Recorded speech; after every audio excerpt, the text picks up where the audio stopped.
નમસ્તે.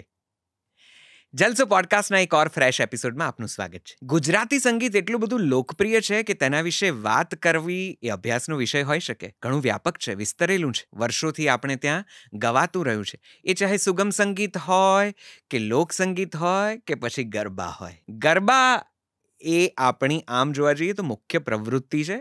અને પ્રકૃતિ પણ. આપણે ગમે ત્યાં ગરબા કરી શકીએ, ગમે તે માહોલમાં, ગમે તે સમયમાં, ગમે તે જગ્યાએ આપણે ગરબા કરી શકીએ. અને ગરબાનું નામ આવે ત્યારે 2-3 નામો તમારા મોઢે આવે ને આવે જ. ખાસ કરીને જો તમે અમદાવાદ શહેરના રહેવાસી હો અને ગરબાના 9 દિવસોનો તમને બળકટ અનુભવ હોય તો તમે આ નામ સાંભળ્યું જ હશે. પાર્થ ઓઝા. એટલું બધું લોકપ્રિય નામ, ગુજરાતી સંગીતના ચહેરા જેવું નામ, ગુજરાતી સંગીતના અત્યારના સમયનું નામ. તેમની અદાયગી નિરાળી, તેમના ગીતો નિરાળા, તેમણે જે રીતે ગરબાને લોકો સમક્ષ પ્રસ્તુત કર્યા છે. અમદાવાદ વાસીઓને, ગુજરાતીઓને ખાસ રાહ હોય છે કે નવરાત્રિ જલ્દી આવે અને પાર્થ ઓઝાના ગરબામાં આપણે જઈને ગરબા રમીએ. એ સિવાય પણ ગુજરાતી સંગીત વિશે તેમની ઘણી અંગત અને રસપ્રદ માન્યતાઓ છે. એ બધા જ વિશે આજે આપણે વાત કરવાના છીએ અને તેમના મુખે સાંભળવાના છીએ ગુજરાતી સંગીત વિશેની તેમની હકીકત અને પેશકશ. ચાલો ત્યારે વધારે સમય નથી લેવો. મારી સાથે ખૂબ દિલથી, ખૂબ પ્રિય મારા અને ખૂબ આદરથી આવકાર આપો ગુજરાતી સંગીતના અતિશય લોકપ્રિય આ ચહેરાને, આ કલાકારને, પાર્થ ઓઝાને. આપ સૌનું પણ સ્વાગત છે.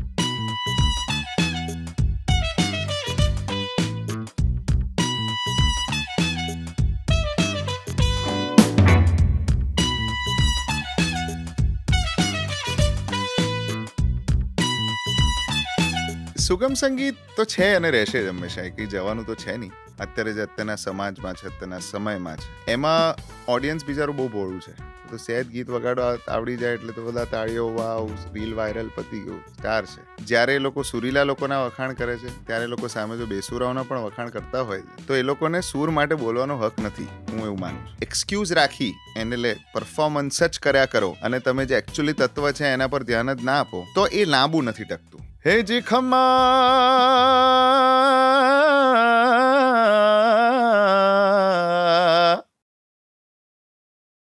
નમસ્તે પાર્થ. થેન્ક યુ નમસ્તે. Very very very much for joining us અને so good to see you. Likewise નૈશદભાઈ, થેન્ક યુ સો મચ. એટલે મેં કહું always I keep on saying this every time when I come. મેં હમણાં પણ કીધું કે it's like coming home. Absolutely. અને અમને પણ એટલે હું મારે પોડકાસ્ટની પેલી ફોર્માલિટીઝને ધ્યાનમાં રાખીને જે કરવાનું છે હું યાદ રાખવાની કોશિશ કરું છું. પણ હું હમણાં જ મારી ટીમ મેમ્બર્સમાંથી કોઈકને કહેતો હતો કે હું પાર્થ સાથે શું વાતો કરીશ. કારણ કે ઓલ ધીઝ યર્સ, જેટલા પણ વર્ષોથી આપણે એકને બીજાને જાણીએ છીએ અને તમારી સફરથી હું જે વાકેફ છું વગેરે વગેરે, મેં કીધું એક આઈ નો એવરીથિંગ. મેં કીધું એની જો લાઇનને સ્કેચ કરી શકું ઓવર ધ યર્સ, એટલું બધું આઈ નો હિમ.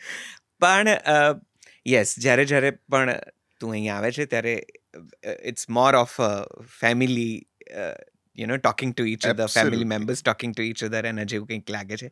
સો welcome you again. Thank you very much for joining. Thank you નૈશદભાઈ, થેન્ક યુ. અને એ જ વાત છે જેનો છેડો પકડીને કદાચ હું શરૂ કરવા માંગુ છું કે આટલા વર્ષોથી હું તારી સફરને જોયા કરું છું. એ જેને કહેવાય કે પેલા સુગમ સંગીતના એક સેટઅપમાં એક વખતે જે કાર્યક્રમો થતા હતા, એ ગુજરાત સમાચાર સમન્વય હોય કે પછી સ્વર સેતુના કાર્યક્રમો હોય કે બીજા કોઈ પણ સુગમ સંગીતના કાર્યક્રમોમાં જ્યાં પલાઠી વાળવાની આમ તમારી ફરજ હોય કે તમારે હોય જ પલાઠી વાળીને ગાવાની આખી પેલી બંધારણમાંથી હવે જ્યારે you are on the stage, you are just thriving and oh my god, તું એટલો બધો એનર્જેટિક હોય છે સ્ટેજ ઉપર. મને આ સફર વિશે થોડીક જરા જુદી રીતે, જરાક નવી રીતે ફરીથી એકવાર વાત કરો. એ સુગમ સંગીત, એ લાઇટ વોકલની પરંપરાથી આજે બોલિવૂડ ને વર્લ્ડ મ્યુઝિકના પ્રભાવમાં જે રીતે કોન્સર્ટ્સ થાય છે એમાં ઉંમરથી, અવસ્થાથી પણ યુ હેવ ગ્રોન અ લોટ. તો એના વિશે પ્લીઝ. એટલે આઈ થિંક બહુ સરસ પ્રશ્ન એટલે છે કારણ કે જે વાતાવરણમાં હું ઉછર્યો છું એ વાતાવરણમાં હજુ પણ અમે બેસીને ઘરે તો પલાઠી વાળીને જ ગાઈએ છીએ.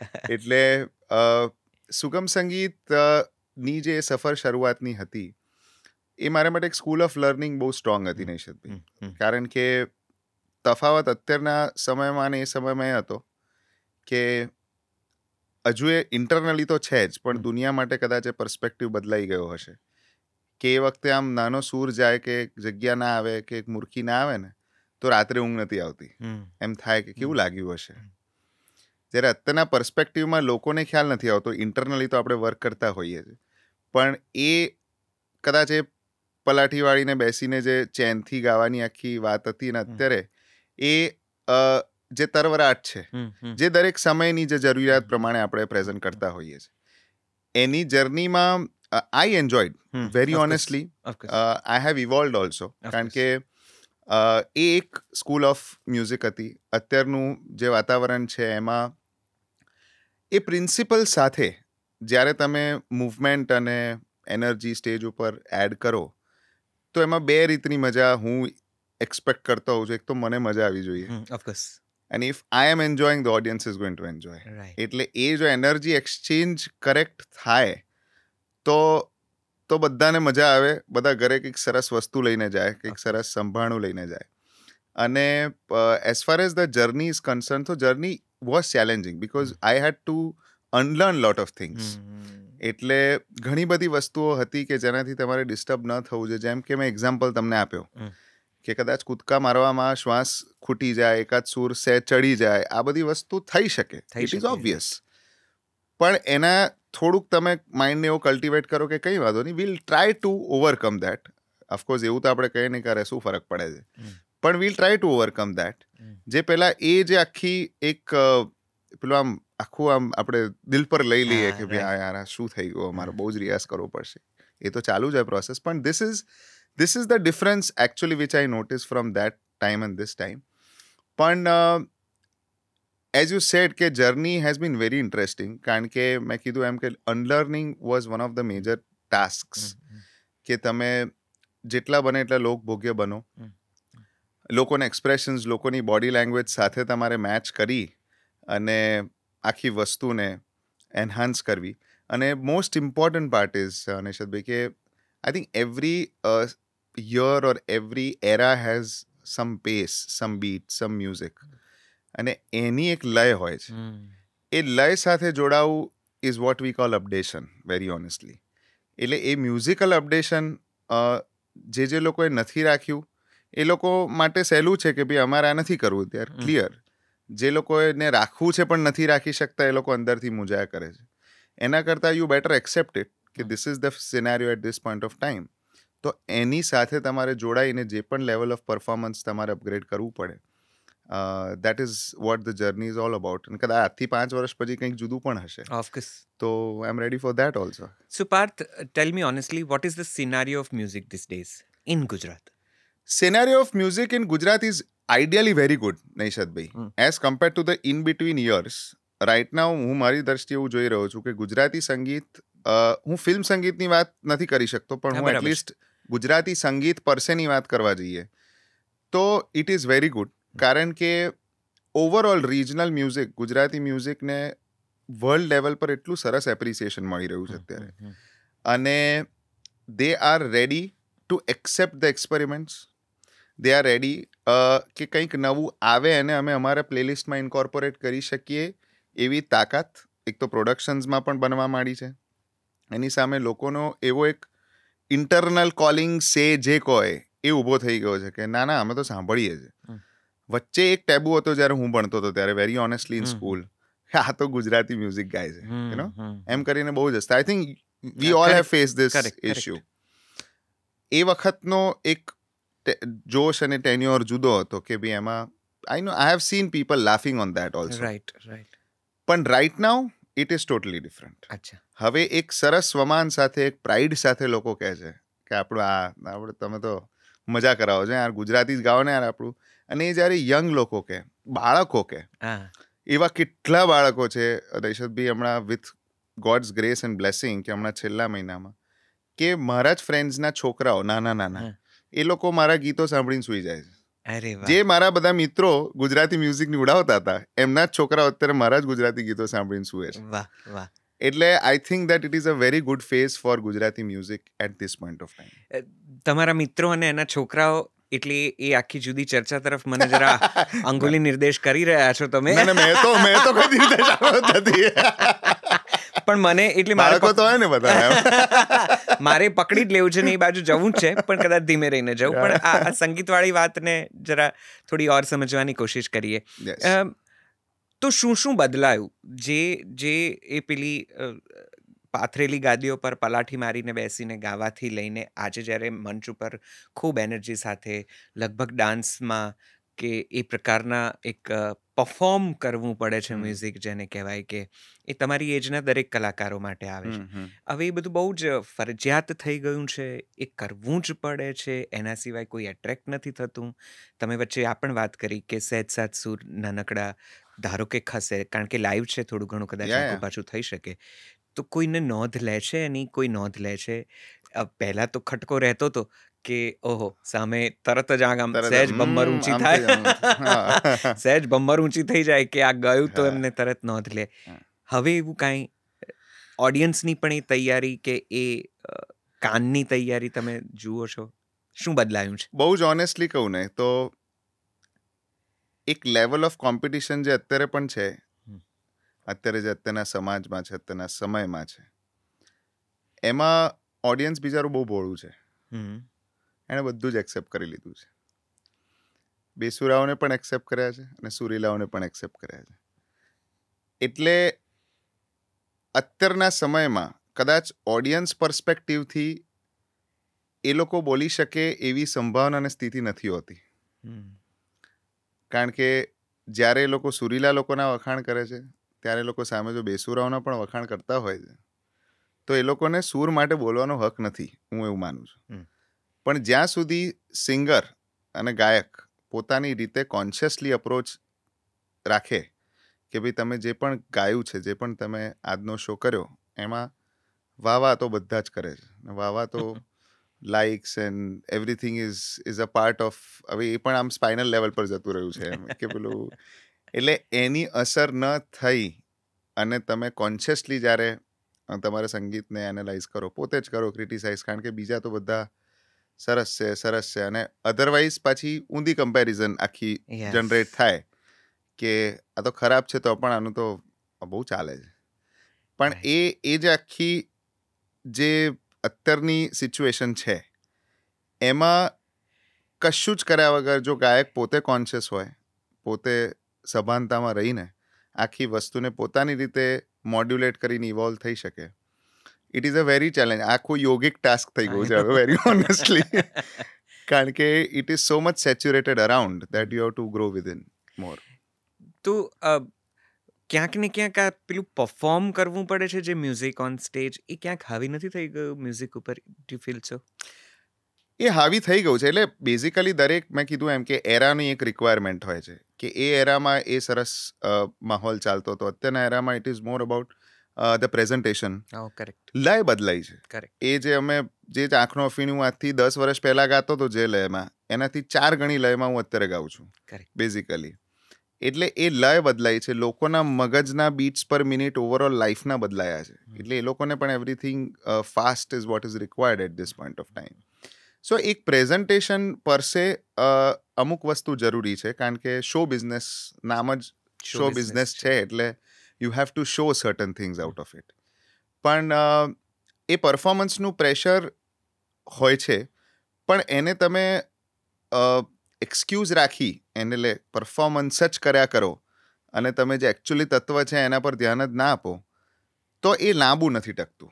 પછી એ પરફોર્મન્સ 4-5 વર્ષ તમને સરસ સિતારા દેખાડી દે છે, પછી એ સિતારાને તમારે લોકરમાં મૂકી દેવા પડે, કારણ કે પછી it is not a long term. કારણ કે અલ્ટિમેટલી પપ્પા મને હંમેશા એક વાક્ય કે આવું બધું ચાલતું હોય ત્યારે આપણે ટર્મોઇલ્સ તો every person has in their brains when the scenario is changing. તો કે તને તારા ગાયન પર જો શ્રદ્ધા હોય ને તો તું આ વર્ષ, 2 વર્ષ, 3 વર્ષ, 10 વર્ષે પણ બધું બરાબર જ ચાલશે. Just sing. That is what the base line is. એટલે પ્રેક્ટિસિંગ અને સિંગિંગ કોન્શિયસલી, એની સાથે સાથે તમે જો પરફોર્મ કરો તો I think it is an ideal scenario મારી દ્રષ્ટિએ. પણ ઘણી વખત એવું થઈ જતું it is too much performance driven. યંગસ્ટર્સને બહુ પ્રેશર હોય છે કે those who are entering into the field that they have to perform, અને ઘણીવાર એ કોન્શિયસલી ન થતું હોય, પણ અને બહુ સ્ટ્રેસફુલ હોય છે એ બહુ સ્ટ્રેસફુલ હોય છે. To look good, to be good on stage, to act, to dance, to sing, to interact, અને ફોટોગ્રાફિકલી પણ સુંદર દેખાવું ઇન દેખાવું એવરી પડે. ફ્રેમ. બધું એટલે એ આખું એટલે તમારું એક માઇન્ડસેટ ઓફ પરફોર્મન્સ ચેન્જ થઈ જાય. પહેલાં ખાલી જઈને આપણે આપણું ફોકસ જ ગાવાનું હોય, શબ્દો હોય, સુર હોય, દેટ્સ ઇટ. હવે એના ઉપરાંત બીજી 1000 વસ્તુ ચાલતી હોય. સો એ મલ્ટીટાસ્કિંગ હવે પરફોર્મન્સમાં પણ એટલું જ આવી ગયું છે કે ભાઈ you have to divert your energies and thought process in lot of things whenever you are on stage. એટલે પણ I think it is the requirement of today's world. Correct. અને કદાચ એક બીજું પણ મારે પૂછવું છે કે એક સમય તો શું હતું કે આપણી પાસે એક આખો એવો સમય હતો કે લાઇટ વોકલના, ગરબાના સુંદર ગીતો હતા, ફિલ્મોના થોડાક ગીતો હતા, જે આપણે સુગમ સંગીતના મંચ પરથી કે બીજી કોઈક સંગીત સંધ્યા પર કે કોઈ એક ગરબાની આગળની લગનની આગલી રાત્રે જે કોઈક સંગીત સંધ્યા ગોઠવી હોય તો ત્યાં આપણે ગાઈને ચાલી જતું હતું. એ ગીતો પણ એક પેઢી સુધી બહુ જ પોપ્યુલર રહ્યા, પછી હવે કદાચ થોડાક ફેડ થઈ ગયા છે, અથવા તો એનો એક ક્લાસિક વર્ગ છે, પણ કદાચ નવા લોકોને કે નવી જનરેશનને એની સમજણ નથી.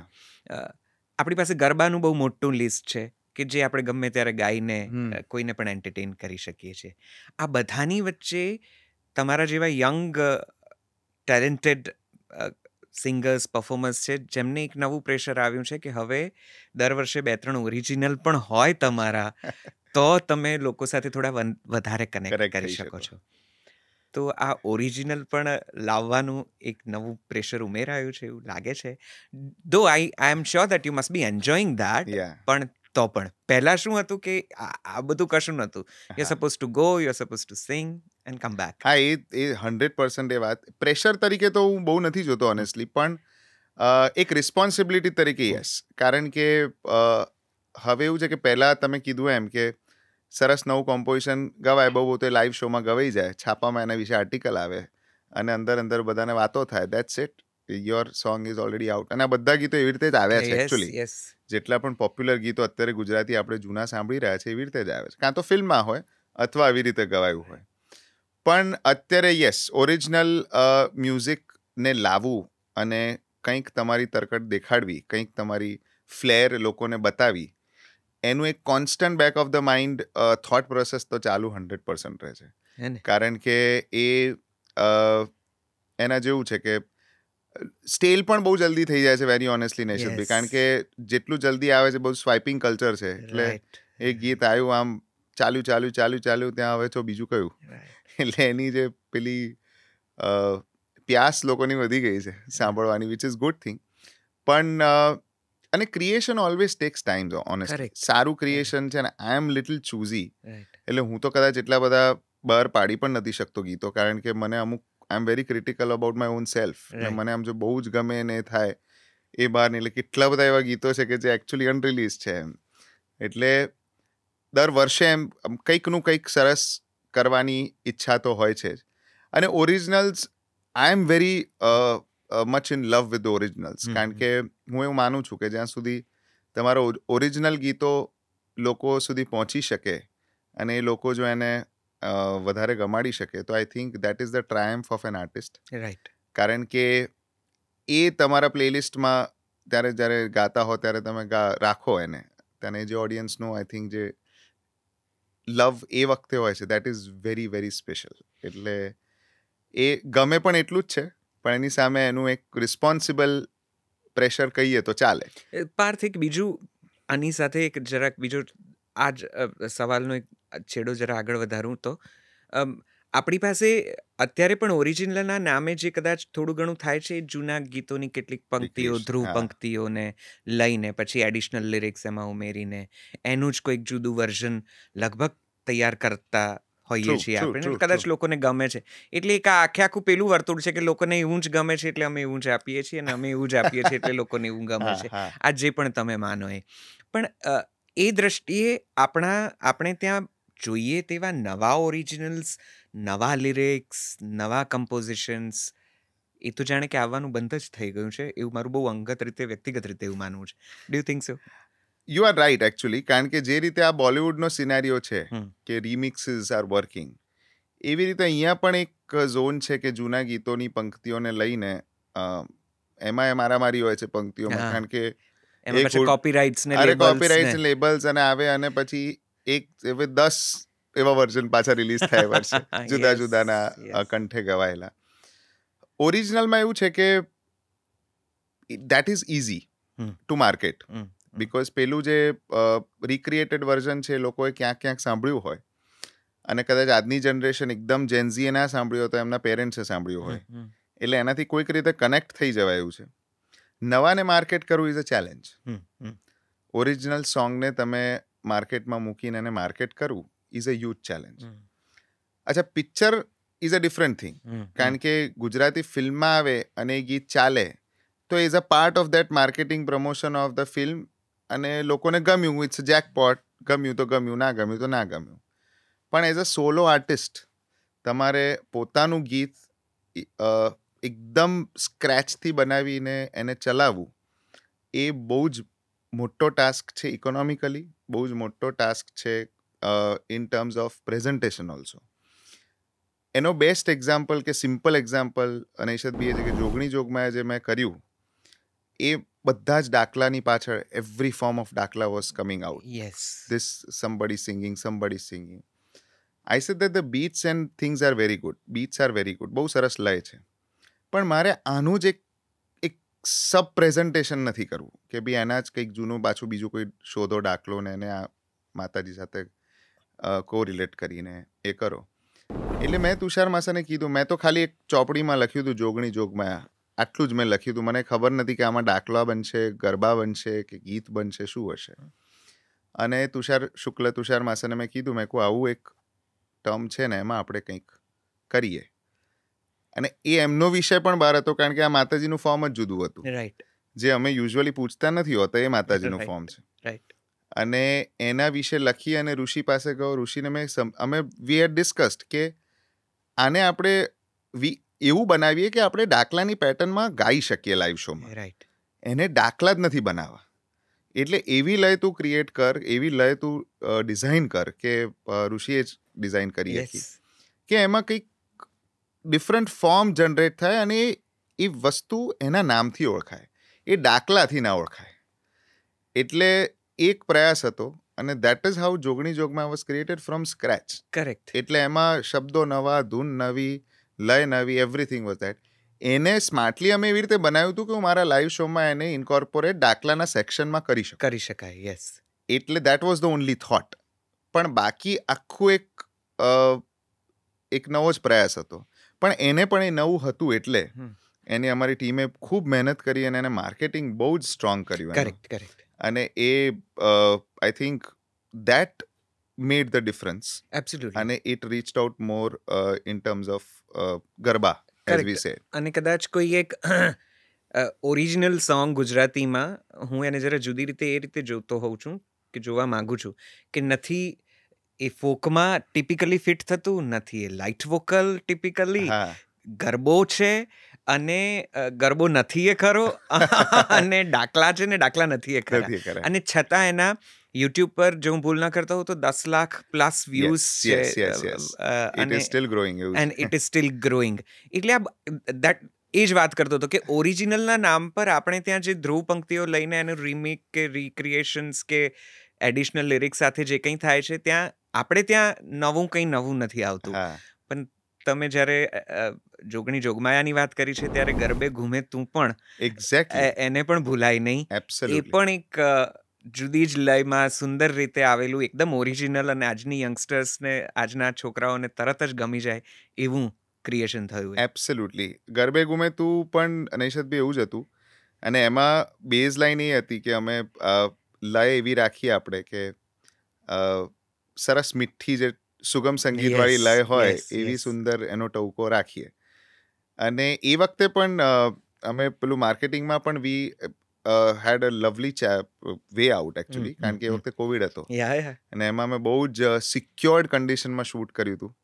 અને લિટરલી માસ્ક પહેરીને જ શૂટ કરે. આમ ટેક ત્યારે માસ્ક કાઢીએ પછી પાછા પહેરી લઈએ, એવી સંભાવના હતી. અને એમાં એક સરસ કન્સેપ્ટ મેં આપ્યો હતો કે ઘેર ઘેર ગરબા એમ કરીને. એટલે એ વખતે અનફોર્ચ્યુનેટલી ઇન્સ્ટાગ્રામ પર રીલ્સ નથી રાઈટ અને ટિકટોક બેન થયું હતું. રાઈટ એટલે એવું કોઈ જ માધ્યમ નહોતું કે જેમાં આ જે આખો પ્રવાહ નીકળે છે પછી જાત જાતનો, એ રીલ્સનો ફોર્મ્યુલેશન જ નહોતું. પણ lot of people did the steps at home. એ લોકો સ્પેશિયલી તૈયાર થયા અને એમાં અઢળક વિડીયોઝ યુટ્યુબ પર પણ છે. અમારી પાસે તો પુષ્કળ પડ્યા છે એવા, પણ અનફોર્ચ્યુનેટલી અમે હજુ સુધી એટલા બધા મૂકી નતા શક્યા એમને. પણ એ એટલી સરસ પેલી લય એમાં જામી ગઈ. પણ as you said, it was purely from scratch. Correct. It was from, it's a new composition, new lyrics અને ઓલ ડી નોવો. એટલે એ મને એવો આગ્રહ યુઝ્યુઅલી રહે છે. વચ્ચે વચ્ચે આપણે એવું પેલી પંક્તિઓ લઈને અમે ઝાલાવાડી ઝુંબલી પણ કર્યું હતું. એટલે એમાં આઈ એમ નોટ સેઇંગ કે ન જ કરાય, પણ મારો એવો આગ્રહ છે કે એટલીસ્ટ કંઈક કરતા હોઈએ તો એવું કરીએ કે એટલીસ્ટ વર્ષો સુધી રહે. કદાચ અત્યારે ના ચાલે તો 10 વર્ષ કોઈ સાંભળે, જુએ અને એને ગાવાની ઈચ્છા થાય તો ગાય, તો કહેતો ખરો ને કે આ નવું ગીત છે. ઓફકોર્સ આ વર્ષનું નવું ગીત એવી એક એ જે દર વર્ષે લિસ્ટ આઉટ થાય છે, એમાં કંઈક તો ઓરિજિનલ હોવું જોઈએ આપણું. અને એ આગ્રહ રાખજો જ, ભલે 5 ગીતો તમે રીમેક કરો, 2 ગીતો એમાં કંઈક સાવ ઓરિજિનલ નવા આવે એવો અમે આગ્રહ રાખીશું. પણ હવે આ 2 ગીતોની વાત નીકળી છે તો તમને જે અનુકૂળ હોય અત્યારે આ સેટઅપમાં સહેજ જે ગણગણી શકાય. આ સેટઅપમાં બધું જ અનુકૂળ હોય છે, કારણ કે આમાં બધી જ વાતો અને બધી જ પ્રકારના ગીતો મેં ગાયેલા છે. એટલે બિલકુલ. તો પછી સરસ કરીએ આપણે. 1 by 1 કરાવું કે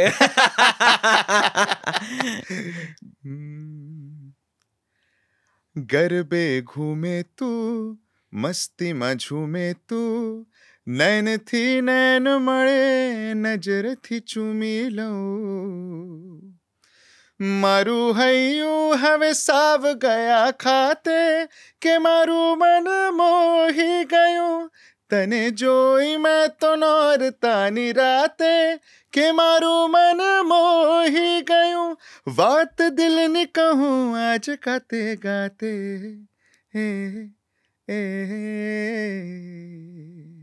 આ એક ગરબે ઘૂમે તું. અને તમે કીધું એમ, હે જી ખમ્મા,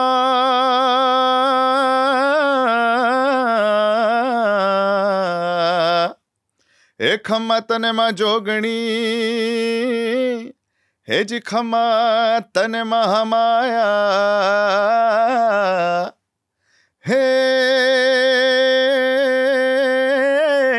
હે ખમ્મા તને, હે મારી જગજનની, હે જી ખમ્મા, એ જી ખમ્મા તને, હે મારી જોગમાયા. હે મંદિર ઉઘાડ માડી જગને જગાડ, તારા પડકારે અંબર આગાજે, હે ચાચરના ચોકે ને ગબ્બરના ગોખે, જોગમાયા ને જોગણીઓ નાચે, હે ગરબાના દીવામાં ઘેલા રે ભક્તોને માડીના પગલા પર ખાયા. ધરણીથી આભ લગી જયકારા ગૂંજે, લહેરાતી રે ઓઢણીની છાયા, કે જોગણી જોગમાયા, જોગમાયા કે જોગણી જોગમાયા, જોગમાયા કે જોગણી, હે જોગમાયા. વાહ વાહ. મને ગરબે ઘૂમે તું તો ખાસ એટલા માટે ગમે કારણ કે અમે પણ એના પર એક વિડિયો બનાવ્યો, એકદમ આખા જલસો વાળા ઉત્સાહથી, અને અમને મજા પડી ગઈ હતી. પણ ગીત બનાવવામાં તો સંગીતકાર તરીકે, ગાયક તરીકે, પરફોર્મર તરીકે તમને ગમે જ કંઈક નવું કંઈક ક્રિએટ કરવાનું. પણ આ વિડીયો બનાવવાનું આજે એક આખું એડિશનલ પ્રેશર આવ્યું છે કે વિડીયો બનાવવો પડે, પછી એને માર્કેટે કરવો પડે, એની પછી રીલ્સે ગોઠવવી પડે, અને જગ્યાએ જઈને એના વિશે વાત કરવી પડે. આ બધું જ સિંગર્સની લાઈફમાં સાવ નવું છેલ્લા 2-5 વર્ષમાં જ જાણે કે થોડું વધારે પડતું ઉમેરાઈ ગયું છે. ડુ યુ ફીલ સો? તમને એનું પ્રેશર લાગે છે? પ્રેશર કરતાં એમાં બિઝી બહુ રહેવાય છે, વેરી ઓનેસ્ટલી. કારણ કે પહેલાં તો ગાયક છે ને એટલે આમ તો ફ્રી જશે ને એવું. પહેલાં જે પેલું વાતાવરણ ઊભું હતું ને, હવે આખું ઊંધું થઈ ગયું છે. હવે ગાયક છે એટલે તો ફ્રી નહીં જ હોય, કંઈક તો કરતો જ હશે આ માણસ. એટલે રાઉન્ડ ધ યર, કારણ કે તમારે કોઈ પણ તમારું નવી પ્રસ્તુતિ હોય એને લોકો સુધી પહોંચાડવી પડે. અને પહોંચાડો તો એમાં ક્રિએશનની મજા છે. સો એને માટેના પ્રયત્નો, એને માટેના પ્રયાસો, એને માટેની એફર્ટ્સ, એને માટેનો ટાઈમ, એનું કન્ઝમ્પશન બહુ જ વધી ગયું છે. પહેલાં પ્રી પ્રોડક્શનનું પ્લાનિંગ, પ્રોડક્શન, પછી પોસ્ટ પ્રોડક્શન, લોન્ચ, અને એને પછી તમે સ્પ્રેડ કરો. એટલે કદાચ એક ગીત જો તમે બહુ સિરિયસલી લેતા હો ગીતોને, અને બહુ જ ફ્રીક્વન્ટલી ના કરતા હો પણ વાર તહેવારે અમુક વખતે કરતા હો, તો it is as good as a film. Because તમે એક જનરેટ કરો એ વસ્તુ. Film is a major thing, પણ આ તો એનો એક સબસેટ. ના, બરાબર છે. કે તમે પોતાનું production, it's your baby, and you have to grow it, and you have to make people see that this is my baby. તો એટલે એને માટેના જેટલા પ્રયાસો છે એ કરવા જ પડે. એટલે જેમ કહીએ કે કદાચ નંબર ઓફ ઓરિજિનલ્સ એટલે પણ ઓછા હતા કારણ કે એક રિલીઝ થાય એની પાછળ આપણે મહેનત કરીએ, એને પ્રસરાવીએ, એને સ્પ્રેડ કરીએ, એને લોકો સુધી પહોંચાડીએ, પછી we are out of it and parallelly we go for the another one. એટલે it is a task. It is a task, it is time consuming task. એટલે પ્રેશર કરતા ચોક્કસ એમાં બિઝી બહુ રહેવાય, એમાં એનર્જી તમારી ઘણી બધી જતી રહે. કારણ કે એટલે હું તો હજુ હવે તો એવું કહું છું કે શોઝ તો બાય પ્રોડક્ટ છે, બાકી બધું જે મેનેજમેન્ટ છે ને એ હવે મેઇન થઈ ગયું છે. એટલે તમારે અત્યારે પેલું આમ સ્ટેજ ઉપર કેવું ગાઓ છો ત્યાં સુધી તો બહુ વાર છે, એ લોકો સુધી પહોંચતા તો આખી જુદી જ ઘટના છે. એની પહેલાનું બધું મેનેજમેન્ટ. સો આ લોકો સુધી પહોંચવાનું છે, અને હવે જે રીતે બધું મેનેજ થાય છે, પાર્થ મને બહુ જ જરા સ્પષ્ટ, જરા સત્ય વાત કરી શકો તો પ્લીઝ, કે આમાંથી કેટલું ખરેખર પહોંચે છે અને કેટલું ધક્કો મારીને ખરેખર પહોંચાડવામાં આવે છે?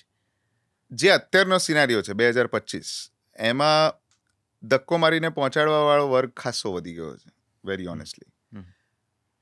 જેન્યુઅનલી પણ ક્રિએટ થાય છે અમુક વસ્તુ, જે વાયરલ થાય છે ને જે લોકોને ગમી જાય છે.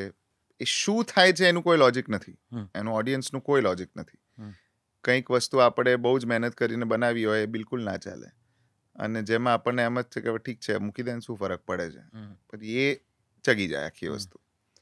સો મને એવું લાગે છે પર્સનલી કે વચ્ચે એક નંબર ગેમની બહુ જ ક્રેઝ હતું, કે આંકડા આટલા વ્યૂઝ ને આટલા લાઇક્સ સાથે. વેરી ઓનેસ્ટલી, કારણ કે અમે તો એવરી ડે શોમાં લોકોને ઓબ્ઝર્વ કરતા હોઈએ, આપણને તરત જ વાઇબ ખબર પડે કે અત્યારે what is working, what is not working. મોઢાના અભાવ બદલાઈ જાય, નાચવાનું બંધ કરી દે, નાચે, વોટ એવર ઇટ ઇઝ. પણ એમાં મને એવું લાગે છે કે હવે લોકો એટલે હદ સુધી તો પહોંચ્યા છે કે they don't see numbers much. If they like something, they like something. એટલે નંબર ગેમ કેવું છે, એક એના જેવું છે કે તમે આમ સ્ટેજ ઉપર ચડો, તમે સહેજ ટચઅપ કરીને ચડો તો તમે વધારે સારા લાગો. એટલે નંબર ગેમ એ વસ્તુ છે કે ગીત તો તમારું સારું હોય ના હોય જે હોય, પણ તમે થોડુંક આમ એને ધક્કો મારો તમારી રીતે. અને હવે શું છે કે all these, with due respect, but all of these platforms, social media platforms, they are no more social media, they are marketing platforms, honestly. Right. એટલે બધાએ પોતાના એનાલિટિક્સ અને આલ્ગોરિધમ્સ જ એવી રીતે બનાવી દીધા છે કે તમે જ્યાં સુધી એમાં થોડુંક પ્રેશર કે પુશ ના કરો ત્યાં સુધી they are very smart enough, they will not pour yourself out into the world. Right. So true. એટલે તમારે, અને એટલું બધું બને છે કોન્ટેન્ટની તો કોઈ કમી જ નથી. એટલે આમ ઢગલે સેકન્ડે કોન્ટેન્ટ બને છે. એટલે એમાં રસ્તો કાઢીને તમારે ક્યાંક સુધી જવું હોય એટલે થોડોક ધક્કો તો તમારે મારવો જ પડે, વેરી ઓનેસ્ટલી. અને એ ધક્કાની સાથે તમે તમારી પ્રોડક્ટ પર પણ ડિપેન્ડન્ટ છે. જો ચાલી ગયું તો ચાલી ગયું. એ બહુ સાચી વાત છે, કારણ કે અમે યુટ્યુબ પર આટલા બધા પોડકાસ્ટ કરીએ છીએ તો અમને ઘણા એવું બહુ, કારણ કે યુટ્યુબની કમેન્ટ કરનારી જનતા તો બહુ બેધડક છે. ફ્રીડમ ઓફ સ્પીચ તો એમાં જ છે, એમનામાં જ છે. એટલે એમને પૂછે કે આટલા સરસ પોડકાસ્ટ કરો છો તો વ્યૂઝ કેમ આટલા ઓછા? મેં કીધું અમે પુશ નથી કરતા, અમે પૈસા હજી સુધી નથી આલ્યા, હવે કદાચ આલીશું તો. પણ આ પૈસા આપીને કરવાનો જે ખેલ છે, કે આ રીલ્સ બનાવવાની જે એક પ્રકારની શું કહેવાય કે દબાણ જ છે, એક પ્રકારનો તણાવ છે કે ભાઈ થોડુંક તો સ્ટેજ ઉપર એવું કંઈક મટીરિયલ કે એવું કંઈક આપવું જ પડશે, કંઈક ગ્રુવી, કંઈક નાચતું કૂદતું જે તરત વાયરલ થાય, તરત લોકો સુધી પહોંચે. આ સ્ટ્રેસમાં પાર્થ ક્યાંક ને ક્યાંક સૂર, સંગીત, સાધના આ બધામાં કાચું રહી જવાય છે. How do you manage your ગળું અને સ્વર ને સૂર ને એ બધું કેવી રીતે સાધો છો? કારણ કે આ પ્રેશર તમારી ઉપર જ નહીં, દરેક પરફોર્મ કરતા દરેક કલાકાર ઉપર છે. સવાલ જ નથી. તો આ સૂર કેવી રીતે સાધેલા રાખો છો? હું બહુ ઓનેસ્ટલી કહું ને નિશદભાઈ, તો જે ચેનથી પપ્પા રિયાઝ કરી શકે ને એટલા ચેનથી કદાચ હું અત્યારે નથી કરી શકતો રિયાઝ. ધ રીઝન ઇઝ કે તમે સમય આપો એટલે આપણે કોન્શિયસલી તો બધું કરતા જ હોઈએ છીએ, પણ I am just making you see the difference કે ભાઈ એ જે થોટ પ્રોસેસ હતી એમાં એટલું બધું ઇન્વોલ્વમેન્ટ હતું. અત્યારે ઇન્વોલ્વમેન્ટ છે, પણ અમારે એક ટાઈમ બાંધી દેવો પડે કે ભાઈ આ સમય મળે ત્યારે કરો. ગાડીમાં રિયાઝ કરે એટલે છેલ્લે હવે તો હું એ પણ કરું છું કે ગાડીમાં પણ રિયાઝ કરતો હોઉં છું ઘણી વખત કે ભાઈ એટલીસ્ટ સમય મળે છે તો અડધો કલાક સરસ રીતે વોર્મઅપ કરી દઈએ. પણ મારી લાઈફમાં મેં રિયાઝ, એક્સરસાઇઝ, મેડિટેશન આ બધું એમનું એમ જ રાખ્યું છે.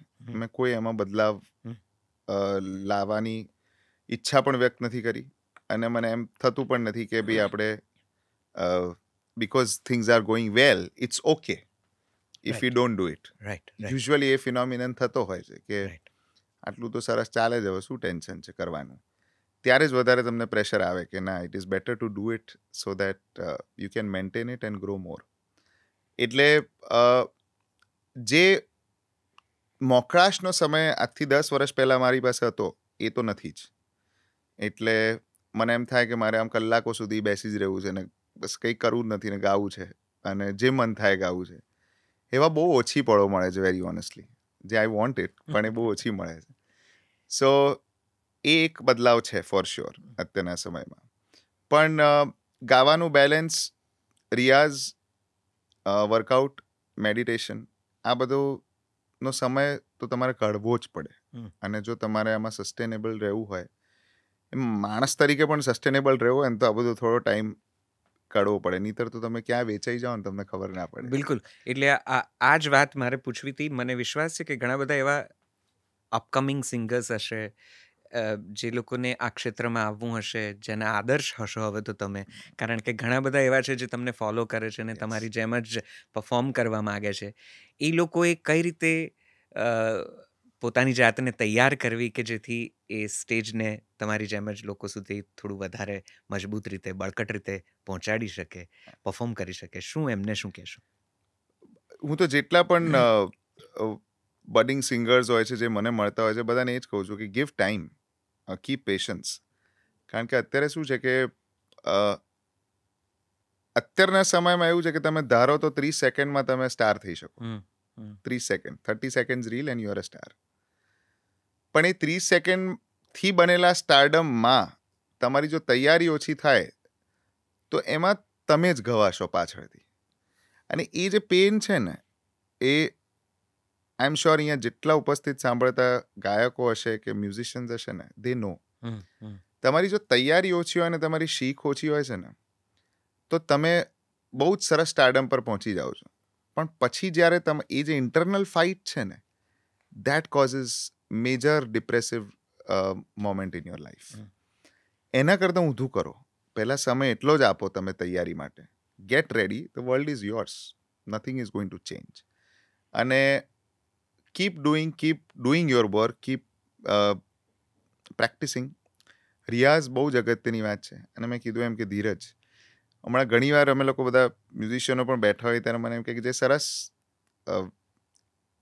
ફાઇન ઇન્સ્ટ્રુમેન્ટ્સ છે, ફ્લૂટ છે, શરણાઈ છે, સારંગી છે અમુક અદ્ભુત પ્લેયર્સ છે, પણ મને ઘણીવાર એવી ચિંતા થાય કે આવનારા જનરેશનમાં કોણ હશે.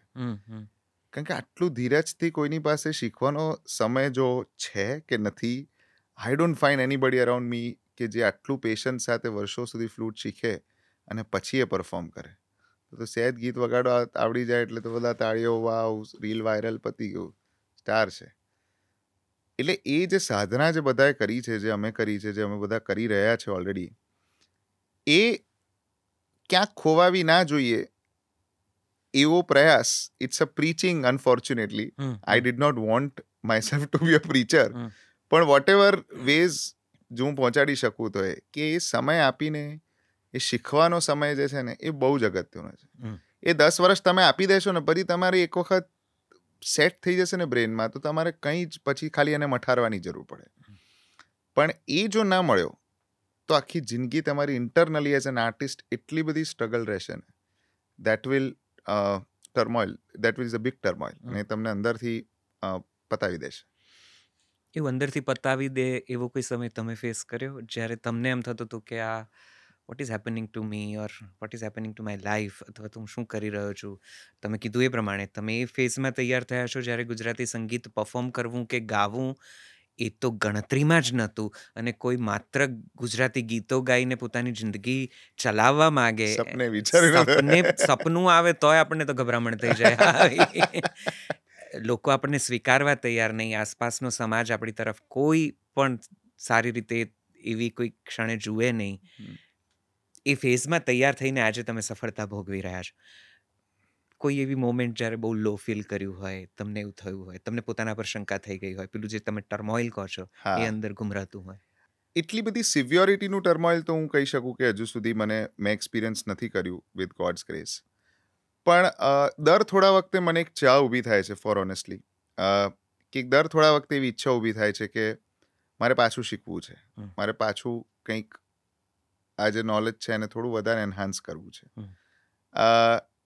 એટલે હું દર થોડા વખતે એવા ફેઝિસ પણ આવે છે કે હું શીખ્યો છું મેવાતી ઘરાનામાં, અને પંડિત કૃષ્ણકાંતજી પરીખ પાસે શીખ્યો છું, અને દર થોડા એમની પાસેની તાલીમ એ મારું એક જીવનનો બેસ્ટ સમય હતો. અને વચ્ચે મને ઘણીવાર એમ થાય કે હું શીખું, ત્યારે હું પપ્પાને હવે કહેતો હોઉં છું કે હવે it's time that you to sit અને you listen to me and treat me and teach me more. એટલે એવો વચ્ચે સમય આવતો હોય છે. એ ટર્મોઇલ જરૂરી પણ છે, વેરી ઓનેસ્ટલી, કારણ કે એનાથી તમારું એક ગ્રોથની ડેફિનેશન વધારે સ્ટ્રોંગ થાય છે. બધું સરસ જ છે, પણ એનાથી વધારે સારું કેવી રીતે કરવું, જેથી તમને મજા આવે. કારણ કે મારી લાઈફમાં મને એવું છે કે મોનોટોનીથી હું જલ્દી કંટાળી જઉં છું. એટલે મારે કંઈક એવું ચેલેન્જિંગ જોઈએ લાઈફમાં which can enhance my spirit, અને એને કારણે જે મોનોટોનસ વર્ક છે એ પણ વધારે સારું લાગવા માંડે. I think it's in everybody's life. કોઈ એવી લો મોમેન્ટ ખરી જીવનમાં કે જ્યારે એમ થયું હોય કે આ બધું નથી કરવું, અને પાછા આપણે તો ડૉક્ટર છીએ તો એવા 5 પ્રશ્નો વધારે આપણને પૂછવામાં આવે કે રે ડૉક્ટર છે ને ક્યાં ને કેમ ડૉક્ટરી નહીં ને, અથવા તો યુ થોટ ઓફ કે નહીં આપણે મેડિકલમાં થોડા વધારે એક્ટિવ થઈએ? એવી મોમેન્ટ્સ રાધર ઇનિશિયલી ઘણી આવી હતી, કારણ કે જ્યારે આ ટ્રાન્ઝિશન હતો મારો મેડિસિનથી મ્યુઝિકમાં, એ બહુ ચેલેન્જિંગ હતો. કારણ કે પપ્પાનું પણ અહીંયા સોશિયલ સર્કલ બહુ developed, Ahmedabad, Gujarat, everybody had an eye કે હવે આ શું કરશે. બધાને ખબર હતી કે હું ડૉક્ટર બનું છું, બધાને ખબર પડી કે હું હવે ડૉક્ટર નથી કરતો, સંગીતમાં છું. એટલે એક કોન્સ્ટન્ટ નજર, એક કોન્સ્ટન્ટ જજમેન્ટલ એન્વાયરમેન્ટ તમારી આજુબાજુ રહેતું. રાઈટ. એમાં ઘણીવાર એવું ફીલ થાય કે એટલીસ્ટ મેડિસિન કર્યા પછી, મને યાદ છે 1-2 વખત હું આમ લાસ્ટ માઉન્ટ આપણે I use to stay in Mumbai for a bit, એટલે ત્યાંથી પણ હું ટ્રાવેલ કરતો હોઉં તો આમ ટપકતા વરસાદમાં પાણીમાં બસમાં જતા હોઈએ આમથી આમ, અને ત્યારે હું વિચાર પણ કરું કે તું કેટલું બધું ભણ્યો છે, તું શું કરી રહ્યો છે. એવા સમય આવે. But I think that fire keeps me going. અને લો તમને મ્યુઝિકલી પણ બહુ આવે ઘણી વખત, કારણ કે મેં કીધું ને એમ કે મને અપડેશનની બહુ મજા આવે છે સંગીતમાં પણ. એટલે જ્યારે મને એમ થાય ને કે આ સરસ ચાલી રહ્યું છે, પણ આમાં કંઈક ઇમ્પ્રોવાઇઝેશન થાય તો સારું, આને કંઈક રીતે એન્હાન્સ કરીએ તો સારું. અને એ જર્નીનો જ્યાં સુધી રસ્તો ના મળે ને ત્યાં સુધી અંદર મને એક ખળબળાટ રહ્યા કરે કે ભાઈ આનો હજુ માર્ગ નથી મળ્યો, મને આ વસ્તુનો માર્ગ નથી મળ્યો. પણ આ બાજુ હોપ મારી, because I believe in law of attraction, I believe in miracles, I believe in meditation, કે ભાઈ મેં કોઈ થવાનું તો છે જ વહેલા મોડા. પણ એ જે ટર્મોઇલ છે ને, એ it keeps me going and it enhances my knowledge. Right. કારણ કે જો હું છોડી દઉં ને કે ભાઈ થશે એની રીતે, તો પછી એ જે જોઈએ એવું ના થાય. એની માટેના અનાયાસે મારા પ્રયત્નો ચાલુ હોય છે, એટલે કદાચ એને કારણે પણ એ સક્સેસફુલ થતું હોય. પણ that turmoil and that low times always comes. Right. અને મારી દ્રષ્ટિએ એક સરસ હમણાં કોઈક એવું શેર પણ કર્યું હતું કે it is okay to feel sad, it is okay to feel lost if you are an artist, because then it is easier for you to grow out of it. Of course. એટલે એ જો ન આવે તો જોખમી કહેવાય. તો scary. આ તો શું કરે છે યાર. તો સ્કેરી છે. તો સ્કેરી. તમે રિયાઝની વાત કરી. રિયાઝમાં શું ગાઓ, શું કરો, કઈ રીતે રિયાઝ તમારો થતો હોય છે? કંઈક જે રિયાઝમાં ગાતા હો એ અમને સાંભળવા મળી શકે? શ્યોર. પોપ્યુલર તો મોસ્ટલી તમારી પાસેથી બધા ગાતા ગવડાવતા હશે, અમે પણ સાંભળેલું છે. પણ જે તમે રિયાઝમાં પરફોર્મ કરો છો એવું હા. કંઈક અમને સંભળાવી શકો? ચોક્કસ. રિયાઝમાં આમ તો અમે રોજ પહેલા ઓમકાર બોલતા હોઈએ અને થોડી સરગમ ને સૂરો છેડતા હોઈએ, એટલે બેઝિકલી શું છે કે સૂરની મજબૂતી થાય એના માટે. અને કોઈક સરસ લક્ષણ ગીત હોય તો એક બહુ સરસ છે ભૈરવનું, મેરો અલ્લાહ મહેરબાન, મેરો અલ્લાહ મહેરબાન, કોઈ બિગાડ सकत नहीं तेरो, कोई बिगाड़ सकत नहीं तेरो, मननी जे तू ठान, मेरो अल्लाह મહેરબાન, કોઈ બિગાડ सकत नहीं तेरो, मननी जे तू ठान, मेरो અલ્લાહ મહેરબાન. એટલે આવું કંઈક ભૈરવનું એક ગીત છે. એવી રીતે સરસ બધી બંદીશો ને બધું થોડું ગાતા હોઈએ છીએ. તો આમ મેવાતી ઘરાનાની જે તાલીમ છે એ પછી ક્યારેય એવું ન થયું કે શાસ્ત્રીય સંગીતનો છેડો પકડી રાખીએ કે એવું કંઈક કરીએ? હું બહુ ઓનેસ્ટલી કહું ને નૈશદભાઈ, તો એને માટેની તૈયારી જુદી હોય છે, બરાબર છે. એને માટેનું ડેડિકેશન જુદું હોય છે. એટલે I would never claim myself to be a hardcore classical singer. Right. હું ક્લાસિકલ સંગીતની તાલીમ મેં ચોક્કસ લીધી છે અને હજુ પણ ચાલુ જ છે, એ લાઈફ લોંગ છે. પણ as a performer I was more into light music from day one. એટલે એ જે તૈયારી છે, એમાં સમય છે, એનો પેટર્ન ઓફ રિયાઝ, એનું ડેડિકેશન, એ આખી જુદી વસ્તુ છે. અને એમાં હું નથી જઈ શક્યો કે ગયો જ નથી એઝ અ ચોઇસ. સો એ ઈચ્છા બહુ જ મારી હતી નહીં અને પહેલેથી, અને I was more focused into the light music era. પણ of course every music has its base in Indian classical music. એટલે એ તમે જેટલું ગઝલ ગાઓ, ગીત ગાઓ, ગરબા ગાઓ, પણ અંતે તમારે રિયાઝ તો સૂરોનો કરવો જ પડે. એટલે એના એમ સાથે હું હિન્દુસ્તાની ક્લાસિકલ શીખ્યો છું, વેરી ઓનેસ્ટલી. તમે સુગમ સંગીતે ઘણું પરફોર્મ કર્યું છે. મેં કીધું એ પ્રમાણે આપણો સંવાદ શરૂ થયો ત્યારે જ એ પરંપરાની આપણે વાત કરી.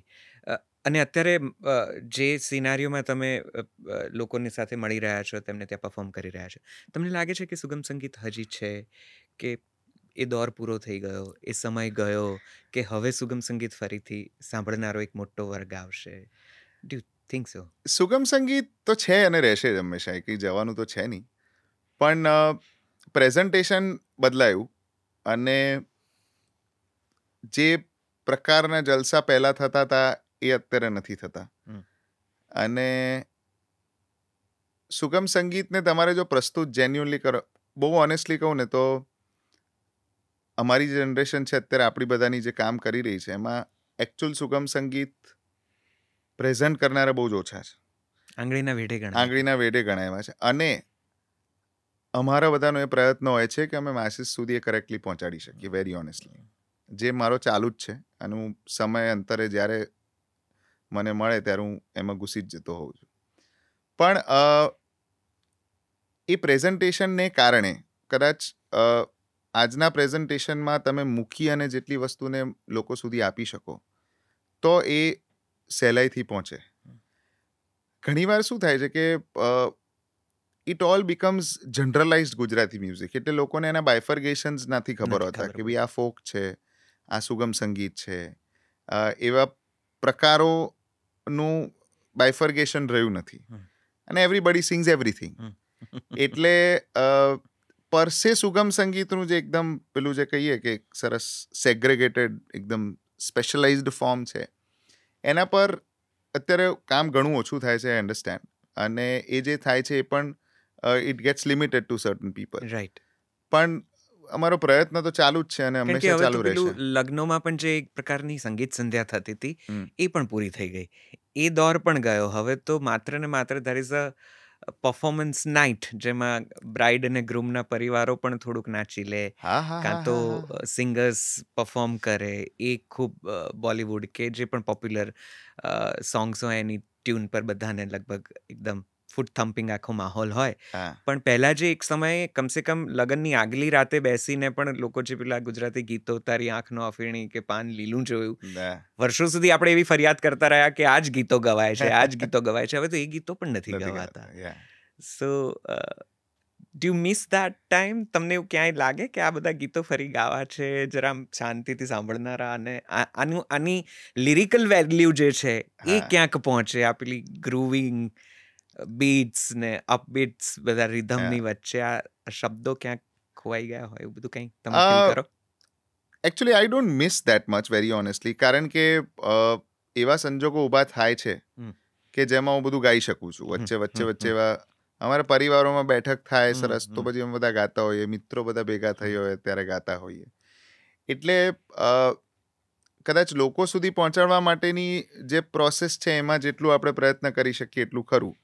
પણ બાકી વેરી ઓનેસ્ટલી મને તો આ ચેન્સમાં પણ મજા આવે છે કે જે આ થમ્પિંગ છે. I enjoy it. Of course. I love the movement, I love singing around, hopping around, કૂદકા મારી મારી મને મજા આવે છે. એ પહેલાં કદાચ હું ઇમ્પ્લિમેન્ટ કરતો હતો ત્યારે એ લોકોને નહોતું ગમતું. એટલે એ એક બહુ સરસ સીન પણ થયો હતો કે એક વરિષ્ઠ કલાકારે આમ મારા ચાળા પડતા પડતા આમ હું મૂવમેન્ટ કરતો એમાં આમ કરી દીધું સ્ટેજ પરથી. અને એ મને હંમેશા યાદ રહ્યું છે અને યાદ રહેશે પણ ખરું. પણ it did not matter much because ultimately આ વધારે ચાલ્યું એના કરતાં અત્યારે. એટલે એનો મને આનંદ છે. અને આમ જો મારે પૂછવું હોય તો કયો પ્રકાર બહુ ગમે? ગરબા, ગઝલ, ગીત, કાવ્ય સંગીત, ફોક? તમને શું વધારે ગાવું મને પસંદ છે? સૌથી વધારે ગાવું ગમે. આમ તો જો garba is Of my course. Favourite. એવું નથી કે હું ગરબા ગાઉં છું એટલે મારે કહેવું પડે, પણ યુઝ્યુઅલી એવું હોય કે હું તો ગરબા ગાઉં છું ને તો ગરબા જ કહેવા પડે એમ. પણ મને બહુ જ મજા આવે છે. હા. આઈ લવ સિંગિંગ ગરબા. અને મારા માટે એ ડિવોશનલ મેડિટેશન છે ઓનેસ્ટલી. એટલે આઈ લવ ઇટ. હા. વેરેવર આઈ એમ, વેનેવર આઈ એમ. હવે તો અડધી રાત્રે પણ ગરબા જ ગાઈ શકીએ એવી સ્થિતિ હોય. અને તમારા ગરબા તમે ગાતા હો, તમે કહો છો એ પ્રમાણે સ્ટેજ ઉપર તમે જે કૂદતા હો અને ગાતા હો, એ જોવું કેટલાક, તો મને વિશ્વાસ છે કે અમદાવાદના ખાસ કરીને એ રસિકજનો કે જે ગરબા નાઇટ્સમાં પાર્થ ક્યાં પરફોર્મ કરવાના છે એ જોઈને પોતાના 9 દિવસને બુક કરતા હશે. અને મારા જેવા ઘણા હશે જેની 2 રાઉન્ડ ગરબા ગાઈને એમ થાય કે બસ આટલા B12માં આટલું જ થાય. પછી શું કરવાનું? તો પાર્થને સાંભળવાના, ભૂમિકને સાંભળવાના અને એન્જોય કરવાનું એ singing. You're just phenomenal on thank you. stage. Thank you નરેશભાઈ. How do you manage? What do you do? જે આટલી બધી એનર્જીને કદાચ એબ્ઝોર્બ કરે છે. I have no answer to that honestly, because મારું રૂટીન જે ચાલુ હોય છે હું બહુ એનાલાઇઝ નથી કરતો આખી સિચ્યુએશનને. પણ સિમ્પલ ફૂડ, એમાં થોડું મારું મેડિકલ બ્રેનનું એપ્લાય કરતો હોઉં કે થોડુંક તમે સરસ તમારી પ્રોપર ઊંઘ, રેગ્યુલર મેડિટેશન, એક્સરસાઇઝ, તમારું ન્યુટ્રિશન બેલેન્સ અને હાઇડ્રેશન. કારણ કે આટલું ટ્રાવેલ હોય, દરેક જગ્યાએ કૂદકા મારીને ગાવાનું હોય, પ્રોટીન ઇન્ટેક તમારો મેન્ટેન રાખવો પડે. એટલે આમ એ બધું મારું બહુ સાયન્ટિફિક ચાલતું હોય છે. આખા તમે 24 કલાકનું રૂટીન જુઓ તો ઇટ ઇઝ વેરી પ્રિસાઇઝડ એન્ડ કે ભાઈ lunch is lunch, dinner is dinner, એવી રીતનું. પણ લોકોને ખ્યાલ ના આવે, પણ મારા મગજમાં કેલ્ક્યુલેશન્સ ચાલુ હોય કે અત્યારે હાલ ખાધું ને એટલે પછી સાંજે આ નથી ખાધું એટલે પછી ધ્યાન રાખવાનું, એટલે you need energy, so you eat this. So એ થોડું બધું કેલ્ક્યુલેટિવ રિસ્ક ચાલુ હોય. પણ otherwise stage is what I love. એટલે એ મારો એટલું બધું સરસ ઝોન છે કે મને જ બહુ મજા આવે છે. અને I think A energy it is from the universe, ભગવાન, જે તમે ગણો એ. અને કદાચ તમને સ્ટેજ પર જોઈને અમને એટલી બધી મજા આવે છે કે એકાદ અડધો રાઉન્ડ વધારે મરાઈ જાય કે હા ના પાર્થ જો આટલું બધું કરતો હોય તો આપણે તો, એટલે you pass on that energy to each one of જે લોકો ત્યાં હોય બધાને જાણે કે મહેસૂસ થાય છે. અને પછી it comes back to me, એટલે I get all the more Of course, of energize. course. અને હવે તો જે પ્રકારનું આયોજન થાય છે ગરબાનું આયોજન, એ પણ ઘણું બધું યા યંગસ્ટર્સ એટલું બધું એને ઝીલી લે છે. એ 9 દિવસ તો કોઈ પણ ગુજરાતી યુવાન જ હોય છે. અને મને બેસ્ટ એ લાગે છે નૈશદભી અત્યારે કે હું તો ટ્રેડિશનલ ગરબા દુનિયાભરમાં છાતી ઠોકીને પરફોર્મ કરું છું. એક પણ બોલિવૂડ ટ્યુન હોતો નથી મારા જી ગરબામાં. જી જી એક પણ બોલિવૂડનું મ્યુઝિક પણ નથી હોતું. Right. It is pure traditional garba for whatever years I perform wherever. Right. અને એમાં મને સૌથી વધારે આનંદ એ થાય છે કે એટલા બધા સ્કૂલના કોલેજના યંગ છોકરા છોકરીઓ, gen Z, gen alpha, whatever generations name we have, એ બધા એટલી મજા કરતા હોય છે. જી. અને એ લોકો બહુ સ્પેસિફિક છે. એ લોકોને ખબર છે કે કોલ્ડપ્લે એટલે કોલ્ડપ્લે. એ લોકોને ખબર છે કે દિલજીત એટલે દિલજીત. એટલે એ લોકોને ખબર છે કે ગરબા પાર્થ હોસન એટલે ટ્રેડિશનલ. રાઈટ. એમાં કોઈ મેળાવટ ના જોઈએ. Right. I love this thought about them. Correct. હજુ પહેલા કે પેલો શામ મસ્તાની ગાજો ને, શું કરવા ગાઉં? તું ઘરે જઈને સાંભળ, ભાઈ અહીંયા ના સાંભળે, હું તમને બીજા શોમાં સંભળાવીશ, પણ આમાં તો નહીં. રાઈટ. પણ this generation is so dam clear and I love that. They are very clear કે અમે અહીંયા ગરબા કરવા છે, અમારે ગરબા જ કરવા છે, નથિંગ એલ્સ. અને that keeps me going. Right. Not only here in India, પણ એવરીવેર ઇન ધ વર્લ્ડ. બસ હું એ પૂછવાનો જ હતો કે હા. બહાર પણ તમે ઘણા શો કરો છો અબ્રોડ, ત્યાં શું સીન છે? ત્યાંનું- ત્યાં how do you manage there also schedules and everything? એટલું બધું હા. ટાઈટ હોય છે, એ તો આખો જુદો જ પ્રશ્ન છે. પણ ત્યાંની જનતા ગરબાને, ગુજરાતીપણાને, નવરાત્રીને કઈ રીતે જુએ છે? ત્યાંની જનતા સ્ટ્રેન્જલી બહુ, બિકોઝ ત્યાં એટલું પ્રેવેલન્સ ગુજરાતનું, પોતાના ટ્રેડિશનનું એટલું બધું ડે ટુ ડેમાં ના હોય, એટલે એ લોકો કદાચ આ વસ્તુની કદર વધારે કરતા હોય છે એટ ટાઈમ્સ, એવું મને લાગતું હોય છે. અમુક યુએસએ, ઓસ્ટ્રેલિયા, બધી જગ્યાએ. હમ. એટલે ત્યાંના લોકોને ગુજરાતી ગરબા એટલે for them it's amazing. Hmm. અને નૈશદભાઈ, I would want to share from this કે Yes. મેં એવા પણ આમ સીન્સ જોયા છે કે લોકો મારી પાસે આવ્યા છે કે પત્યા પછી દે આર પ્રોફ્યુઝલી ક્રાઇંગ.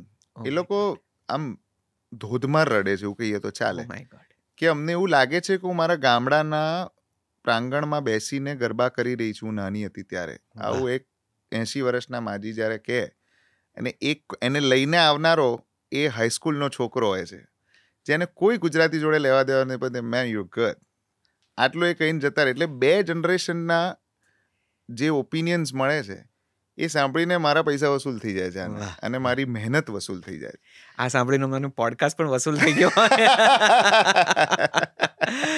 એવું લાગે છે. એટલે એ જે ફિલિંગ છે ને, એ it is beyond an economy, અને ઇટ ઇઝ વર્થ. એટલે ત્યાં પણ સાંભળવાવાળા વર્ગ બહુ જ છે, બહુ જ સુંદર છે. અને મેં કીધું એમ કે આ દુનિયામાં અત્યારે જે પ્રમાણેનું સોશિયલ મીડિયા અને બઝને કારણે ચાલે છે, એમાં જ્યારે તમે એ લોકોને, because everything cannot B trend, very honestly. તમે 3.5 કલાકના શોમાં ટ્રેન્ડ જ ના ગાયા કરી શકો ને. તમારે કંઈક ઓથેન્ટિક તમારું રાખવું પડે. કરેક્ટ. હું બહુ ઓછું ટ્રેન્ડનું ગાઉં છું. પ્રોબ્લેમ ત્યાં થાય છે, જે લોકોને ગમે છે એટ ટાઈમ્સ. કારણ કે I feel that the authenticity should be maintained. થોડું તમે ઇન્કોર્પોરેટ કરો આજના સમય તો પ્રમાણે. આયોજકોને તકલીફ પડે છે? એ લોકો ગોંચપરોણા કરે છે કે ના, પહેલા ના, થોડું ઘણા જે નવા આયોજકો હોય ને, એ લોકોને બહુ જ પ્રશ્નો થાય, અરે આવું કેમ ને, આવું કઈ રીતે ને આમ થાય. પણ હું રાહ જોતો હોઉં છું. મેં કહું તમે જુઓ, કાર્યક્રમ પતવા દો અને પછી તમે કહો. પણ વેરી ઓનેસ્ટલી, હું એવા કેટલા આયોજકો છે નૈશદભાઈ કે જે છેલ્લા 7-8 વર્ષ યુએસમાં તો same venue, same spot, same organiser since 7-8 years. Oh, અને કારણ કે જે રીતનો અત્યારે માહોલ છે એમાં તો બધા કૂદકા ફાટ મારતા હોય છે. પણ ઓર્ગેનાઇઝેશન્સ જે છે, areas, when they repeat, you have two consider that you have to give them new for sure. દર વખતે કે તમે એનું એ સ્ટેલ ના આપી શકો, પણ એ પ્રેમ તમને ખબર પડે છે કે ભાઈ આ એક્ઝિસ્ટન્સમાં છે. Clearly shows that they are found of you. અને દે લવ ને. એ લોકોને સમજાવવા મારે, હું પહેલી ઇનિશિયલી મેં ટૂર શરૂ કરી ત્યારે એ લોકોને મારે સમજાવવા પડ્યા હતા કે ભાઈ હું નહીં ગાઉં આ વસ્તુ, હું મારી રીતે સરસ ટ્રેડિશનલ જ કરીશ. પણ એ જ્યાં સુધી તમે પરફોર્મ, જ્યાં સુધી તમે તમારો ખેલ દેખાડો નહીં, ત્યાં સુધી you are also not in the spot to argue. પણ 10-15 સારા શોઝ જતા રહ્યા એ આગ્રહમાં એવું બધું કંઈ થયું? ના એવું તો નહીં, એવું તો નથી થયું. એટલે એ અનાયાસે એ બધા શોઝ જે હતા ડેસ્ટિન્ડ એ જ છે. કરેક્ટ. અને મળવાના હતા એ જ મળ્યા છે. અને એમાં જ આપણે જેટલું પ્રયત્ન કર્યો એટલો. આયોજકોના શું આગ્રહો હોય છે? કેવી રીતે એ લોકો તમને કઈ કમકતીમાં મૂકી દેતા હોય છે? કોઈ એવી અઘરી પરિસ્થિતિ, કપરી પરિસ્થિતિ જ્યારે તમારે ડીલ કરવું અઘરું પડી જાય કે ક્યાં આમનું મેં લીધું? એનો જુદો પોડકાસ્ટ કરવો પડશે થોડુંક. ના પણ આયોજકો they are very much in love with you. એ લોકો તમારું આયોજન તો જ કરે કારણ કે they like you, they want to host you. Correct. એટલે એ લોકો આગળ પાછળ ઉપર નીચે તમે આમ કરો, આમ તેમ કરો, આમ કરો. પણ આજકાલના બહુ જ મને ઘણીવાર મજા આવે because I don't demand, I am simple. જે આપણે છીએ એવા છીએ. પણ ઘણા બધા એવા આર્ટિસ્ટ આજુબાજુ હોય છે કે જે લોકો આમ એટલે ઘણી વખત જ્યારે બહુ જ નવું આયોજન ને ત્યારે આજુબાજુવાળા આયોજકો બધા ગભરાયેલા હોય છે. તમને કંઈ આમ નહીં થાય ને, તમને આમ નહીં કરે, આમ કરે. પછી અમે ધીરે ધીરે અમારી ટીમ બધા કહે કે ભાઈ કશું જ આની જરૂર નથી. પછી એ બધી વાત કરે કે કેમ હું આવો બન્યો. હવે વાત સાંભળવાની ધીરજ પણ મારે રાખવી પડે. પણ ઓવરઓલ આયોજકોનો એક સરસ સિનારી હોય છે. Everybody wants to host. અમારો એક જ પ્રોબ્લેમ જે હોય છે કે અમે દરેક શહેરમાં જતા હોઈએ, ટ્રાવેલ કરતા હોઈએ. ત્યાં અમદાવાદ તો અહીંયા છે, પણ અહીંયાની સ્ટોરી જુદી છે, ત્યાંની સ્ટોરી વિદેશમાં કે we are there for a very short period of time. હવે અમારા માટે એ જર્ની છે, જ્યારે એમને માટે તો એક જ દિવસ છે કે જ્યારે અમે બધા આવ્યા છે. એટલે એમને તો એ શહેર, એ સમય, એ સ્થળમાં બધામાં અમારી થકી એમને દે હેવ ટુ રિજોઇસ. રાઈટ. હવે અમારી હાલત જ નથી હોતી અડધી ટાઈમ, કારણ કે અમે જેટલેગમાં હોઈએ, થાકેલા હોઈએ, ઊંઘમાં હોઈએ. એટલે એ લોકોને એમ થાય કે તમે આમ ચલી, હવે આમ જઈએ. પછી મેં છેલ્લે કેવું ભાઈ હું સૂઈ જઉં છું, આપણે ભેગા થઈને લંચ કરીએ, ડિનર કરીએ, પણ કદાચ હરમ ફરમ ના થાય. પણ એ કોન્સ્ટન્ટ દરેક સિટી, દરેક એરિયામાં બધું જ સરસ ગેધરિંગ હોય અને દે ઓલ વોન્ટ કે ભાઈ આ અમારી સાથે ટાઈમ સ્પેન્ડ કરે, અમારા ઘરે આવો. પણ એ બધી જગ્યાએ શક્ય નથી હોતું. પણ ઓવરઓલ આયોજકો ગોડ્સ ગ્રેસથી અત્યાર સુધી બધા જ સારા મળ્યા છે મને. કોઈનો કોઈ પ્રોબ્લેમ મને તો એવો નડ્યો નથી. અને I am also very simple with them honestly. એટલે એમાં કંઈ બહુ પેલું ચેનચાળા હોતા નથી. ગરબાના ગ્રાઉન્ડ પર કયા ચેન્જીસ જોયા? આટલા વર્ષોથી તમે તો ગરબા કરો છો. એક આખી પેઢી તમારી નજર સામે ગરબા ગાતી ઉછરી, મોટી થઈ અને ગરબાના ગ્રાઉન્ડથી બહાર જતી રહી કે ભાઈ હવે આટલી બધી એનર્જી નથી. એટલા વર્ષોથી I think you are there. Yes. શું જુઓ છો? શું બદલાવ જોયો? શું નવું જુઓ છો ગરબાના ગ્રાઉન્ડ પર? આઈ થિંક ફીલ તો એની એ જ છે, જે છે એ જોરદાર છે. હાઈપ વધી ગઈ છે, ડેકોરની હાઈપ વધી ગઈ છે. એનું પ્રેશર પણ વધી ગયું છે કે ડેકોર કરવું પડશે, હવે સરસ આમ કરવું પડશે. લોકોનો અપ્રોચ અમદાવાદમાં તો નવા સ્ટેપ્સ પણ શરૂ થઈ ગયા છે પેલા. એટલે જુદા જુદા ગરબાનો અપ્રોચ આખો એ રીતે પણ ઘણો બદલાયો છે. મારી દ્રષ્ટિએ ઓવરઓલ તો જે ટ્રેડિશનલ વેલ્યુ ગુજરાત અને અમદાવાદના ગરબાની રહી છે ઓવરઓલ, એ એવી ને એવી જ છે. એમાં કોઈ ફરક નથી પડ્યો. પ્રેઝન્ટેશનમાં થોડું આજના પ્રમાણે તમે થોડું શોષા કરો, બાકી when it comes to garba it is a same. એટલે લોકોને એ જ ગરબા ગાવા, ઝીલવા, રમવા એ બધું જ ગમે છે. આઈ થિંક થોડી ક્લેરિટી પણ વધી ગઈ છે કે અમદાવાદમાં જુદા પ્રકારનું થાય છે, વડોદરામાં એક જુદી પદ્ધતિ છે, રાજકોટ, ભાવનગરના એ એટલે ઓર્ગેનાઇઝેશનલ ડિફરન્સીસ બહુ છે કે ભાઈ ત્યાં it is more about all 9 days in one go, જ્યારે અમદાવાદમાં જુદું જુદું સ્થળે હોય છે. વર્ષોથી એ પેટર્ન છે. એટલે એક ડિફરન્ટ ચેલેન્જ છે, અને ચેલેન્જ અમે દર વર્ષે ભોગવીએ પણ છે. એટલે આઈ ટોટલી ગેટ ઇટ. પણ એવી જ એક બીજી કદાચ તમે કંઈક નવું જોયું હશે, એ આ પેલી ગીગવાળી આખી ઘટનામાં, જેમાં લગ્નની સિઝનમાં તો તમારો તડાકો બોલતો હશે જ, અને હવે એનું પણ એક આખું જુદું જ વાતાવરણ છે. બ્રાઇડ ગ્રૂમના પરફોર્મન્સીસની વચ્ચે તમારે ગાવાનું છે, કૂદવાનું છે. And it's a business, it's a market also. And it's a huge market. એટલે પ્રી-વેડિંગ અને wedding is a huge market in India. કેટલા કરોડોનો ધંધો છે એવું છે. એટલે ઇટ ઇઝ વેરી. અને હવે તો કદાચ પેલું બોલિવૂડથી આગળ they expect the world music or the the international tracks, and they want you to Yeah. perform everything for them. Absolutely. એટલે એક થાળી બધું જમી જ લેવાનું એવું છે. બધા કાઉન્ટર રાખવાના જ એવું છે. પણ ઇટ ઇઝ ફન. એટલે તમે એને કારણે પેલું કેવું છે કે તમે એમાં એક્સપેરિમેન્ટેશનનો સ્કોપ પણ વધી જાય. હા, તમે હા. નવી નવી વસ્તુઓ એમાં ઇન્કોર્પોરેટ કરી Correct. શકો, થોડું નવું કરી શકે. નવું કરી શકીએ. એટલે પણ આ મા બાપો કે આ વેવાય આ બધા તમારા સુધી આવીને કઈ તમને સ્ટેજ પર કઈ ના હળીગોદા કરી જાય એવું એવું કર્યું હજુ કે ના, સુધી પેલું ગાઓ પેલું ગાઓ. એવું ચાલે તો ખરું જ. એવું તો ખરું જ કે ભાઈ આમ પેલું ગાઓ ને વચ્ચે એકદમ આવીને કે કોઈ જુદા જ લઈને તાલનું ગીત આવીને કહી જાય કે પેલું ગાઓ ના આવે. મેં કહું એ પછી ગાઓ ના, અત્યારે જ ગાઓ. મેં કહું આ ડીજે નથી, હું ડીજે. એ લોકોને છે ને ઘણી વાર કન્ફ્યુઝ થઈ જાય કે હું Yes, ડીજે છું. yes. એટલે આમ થાય એટલે બંધ થઈ જઈશ, પછી આમ ખોલીશ એટલે પછી ચાલુ થઈ જશે. એટલે એવું નથી. પણ સ્ટીલ દે લોટ ઓફ, એટલે અનાયાસે જે ઇવેન્ટ્સમાં અમે કરતા હોય છે એ સરસ રિસ્પેક્ટફુલ હોય છે. કોઈ વાર થોડા જો બધા ગેલમાં આવી જાય તો જરા તકલીફ પડતી હોય છે, પણ એને અમે કંટ્રોલ કરી લેતા હોઈએ છીએ સ્ટેજ ઉપર. કોઈ ફની ઇન્સિડન્ટ્સ, કોઈ એકદમ યાદગાર અનુભવ કે એમ થાય કે આવા લગન ફરી નથી આપણે હું છે ને હમણાં હું યુઝ્યુઅલી એવું કરતો હોઉં છું કે જે આઉટડોર ને બધે હોય કે જ્યાં સરસ બધા પાર્ટી વાટી કરીને થોડા હાય થયા હોય, તો એમાંથી એક જણ તો એવું હોય જ કે જેને વર્ષો જન્મની કોઈ ફરમાઈશ હોય જે ગવડાવી જોઈએ મારી પાસે. અને એ શરૂઆતથી જ આવે, કારણ કે ત્યારનું નશો તો કોને કીધું એમ, એટલે એ ત્યારથી જ શરૂ થાય. પછી શું છે, ગ્રેજ્યુઅલી ઇનિશિયલી હું બહુ અપસેટ થઈ જતો, કારણ કે આમાં એ પછી ન્યુસન્સ ક્રિએટ કરે છે, આ ગાતા નથી ને આમ છે ને તેમ. હવે મેં મારી થિયરી બદલી કાઢી છે. હું એને જ મોનિટર બનાવી દઉં છું, એને હું બોલાવું છું, એની 2 લાઈન કહી લઉં છું. મેં કહ્યું જો હવે આ લોકો બીજા કંઈ પણ કરે ને તો હવે નહીં થાય સાહેબ. એટલે એ પોતે જ મોનિટર હોય છે ને બાકી બધાને કંટ્રોલ કરતો હોય છે. એટલે આવા ફની ઇન્સિડન્સીસ ઘણી વખત થતા હોય છે સ્ટેજ ઉપરથી. અને એવું તો એટલે લોટ ઓફ થિંગ્સ. કોઈ વાર તમે બ્રાઇડ ડાન્સ કરતા પડી જાય, પછી કોઈક તો તમે સ્ટેજ પર તમે હસવાનું હા પડી એકચ્યુઅલી. અને બહુ એક સરસ સીન હતો એમાં, મને હજુ યાદ છે કે હું કંઈક રોમેન્ટિક ગીત ગાતો હતો અને છોકરો એની બેનને વળગીને રડ્યા જ કરે.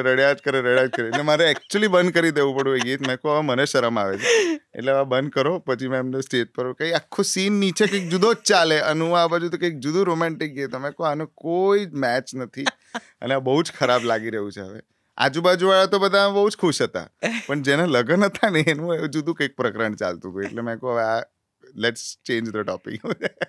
પાર્થ, એવું તો થતું જ હશે કે તમને ગાતા જોઈને 2-4 જણાએ આવીને તમારી ઉંમર, પપ્પા મમ્મી શું કરે છે, ક્યાં રહો છો, આવું બધું કંઈક પૂછી લીધું હશે. સૌથી ખતરનાક વસ્તુ, એક લગ્ન હતા, એમ એક છોકરીએ માઇકમાં, જેના લગ્ન હતા એ છોકરીએ માઇકમાં કીધું કે I had a huge crush on Parth. અને પણ હવે કઈ નહીં, અમારે literally very honestly, I am not joking, this was the scene. Oh my God. અને આવું તો ઘણી બધી વખત થયું છે, પણ હવે ઇટ્સ ધેર લવ. એટલે એ લોકોનો તે પ્રશ્ન હશે જ, પણ અમારા જેવાય ઘણા છે. ધ મોસ્ટ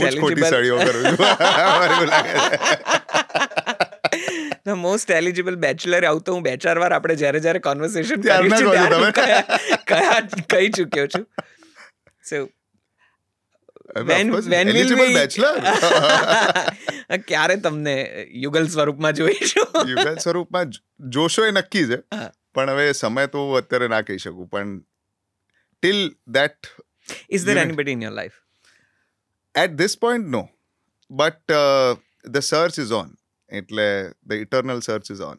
સો આમ પૂછી શકાય આવું, સપનાની રાજકુમારી કેવી છે, શું છે, શું ધારાધોરણો છે?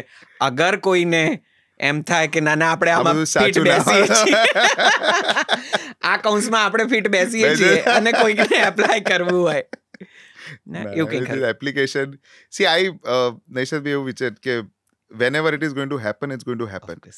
પણ પેલું કેવું છે કે આઈ એમ નોટ ઇન અ હરી, અને I M in the state કે જ્યાં સુધી એ બહુ જ અઢળક છે લોકો આજુબાજુ. ઘણી વાર મને તો બધા બીજાના લગ્નોમાં મને આવીને પૂછે, એટલે લગ્ન ચાલતા હોય ને કહો બહુ તારું ક્યારે. મેં કહું જેના માટે આવ્યા છે એનું તો માણો તમે, એમાં મારી ક્યાં મેથી મારો છો તમે?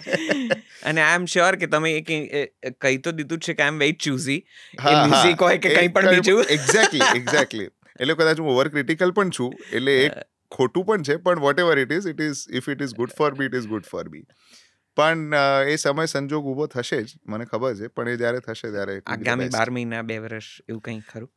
તમે તારીખ ના પૂછતા નહીં, તારીખ નહીં, ખાલી પણ આવનારા નજીકના વર્ષોમાં ખરું, ફોર શ્યોર. નજીકના વર્ષો કે નજીકના મહિનાઓ? મહિનાઓ નહીં, વર્ષો. તો ઘણી વાર છે. આપણે એ દરમિયાન બીજો એક પોડકાસ્ટ એક સરસ વિષય કરી લઈશું આપણે. એક બીજી સરસ ઘટનામાં અત્યારે તમે સંકળાયેલા છો, જેની ઘણી વાહવાહી થઈ રહી છે, ઘણી બધી ચર્ચાઓ થઈ રહી છે, અને સ્ટેજ ઉપરથી જે લોકો તમને હ્યુજ ક્રશ કહે છે, આઈ એમ શ્યોર કે બધી જ રાધાઓએ તમને કાનુડા સ્વરૂપે જોયેલો જ છે. પણ તમે ખરેખર કૃષ્ણનો સરસ પાત્ર ભજવી રહ્યા છો રાજાધિરાજમાં. એક મ્યુઝિકલ અને બહુ ગ્રેન્ડ સ્કેલ ઉપર બનેલું મ્યુઝિકલ, જેમાં તમે કૃષ્ણનું કિરદાર, ભગવાન શ્રી કૃષ્ણનું કિરદાર નિભાવો છો. તેના વિશે વાત કરો. કેવી રીતે એ તમારા સુધી આવ્યું, તમે તેને ત્યાં પહોંચ્યા, અને બહુ જ હ્યુજ સ્કેલમાં એના પરફોર્મન્સીસ થયા છે, મુંબઈમાં હોય કે દિલ્હીમાં. શું અનુભવ રહ્યા? રાજાધિરાજ નૈશદભાઈ એ બહુ જ એક મેનિફેસ્ટેશન હતું મારું વર્ષોનું. કદાચ હું અહીંયા પણ તમને ખબર જ છે, 2-3 વખત મેં કીધું હતું કે બહુ વર્ષોથી મારે એક મ્યુઝિકલ કરવાની ઈચ્છા હતી. જી.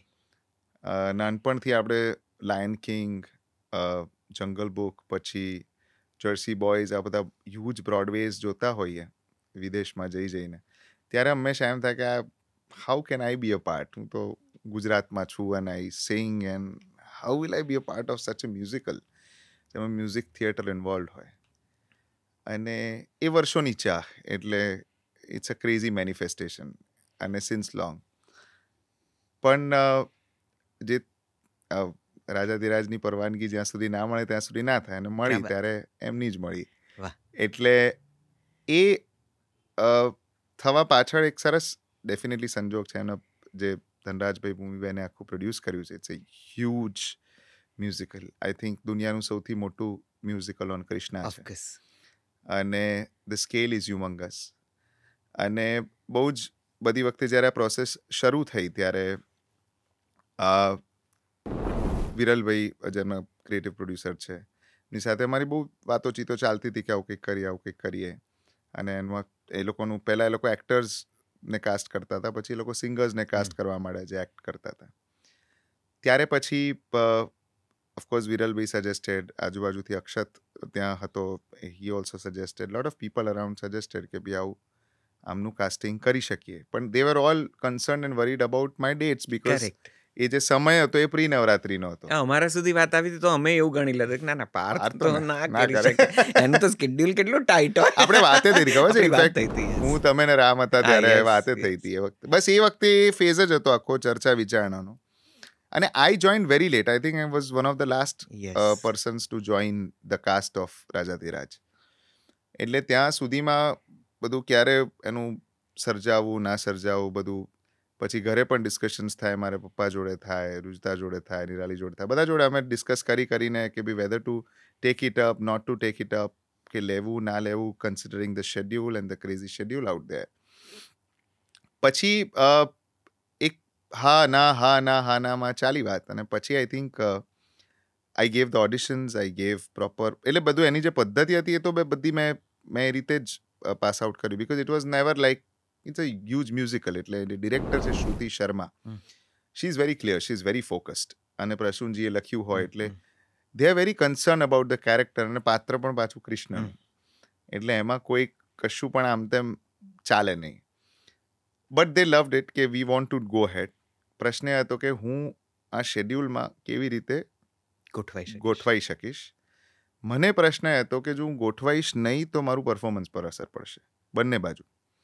એટલે હા નામાં ખાસી લાંબી ચાલી. પછી એક હા પર નિર્ણય લીધો, વિથ ધ ફેક્ટ કે જો રિહર્સલ્સ ને બધું શેડ્યુલ થશે તો I will perform, otherwise I want.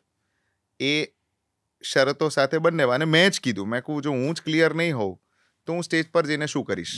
અને એ લોકોને પણ, બીકોઝ મ્યુઝિકલમાં ખાલી સિંગિંગ એક્ટિંગ સિવાય એ લોકોનું આખું જે સેટઅપ હોય છે, જેમાં lights, stage, dance, choreography, sets, બધું ઉમંગકુમારના સેટ્સ હતા, એટલે બધાનું ટેકનિકલ અમાલ્ગમેશન ઇઝ ધ કી, અને એ જ ટેકનિકલ રિહર્સલ્સ છે. એ વખતે મારી ઓસ્ટ્રેલિયાની ટૂર હતી, યુએસની ટૂર હતી, પ્રી ટૂર.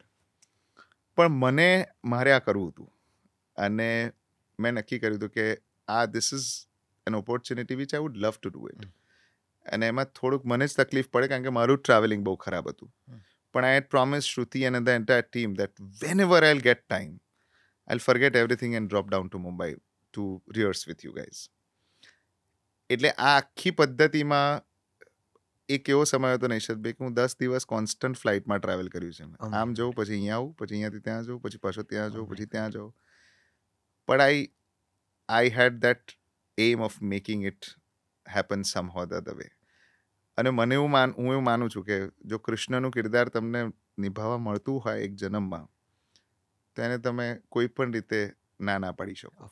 એને તમારે નિભાવવું જ પડે. અને પછી શું થાય છે કે he only helps you to find the way out. બહુ સાચી વાત છે. સો એમાં તમારી એક સરસ ધગશ જોઈએ, પછી એ રસ્તો કાઢી આપશે.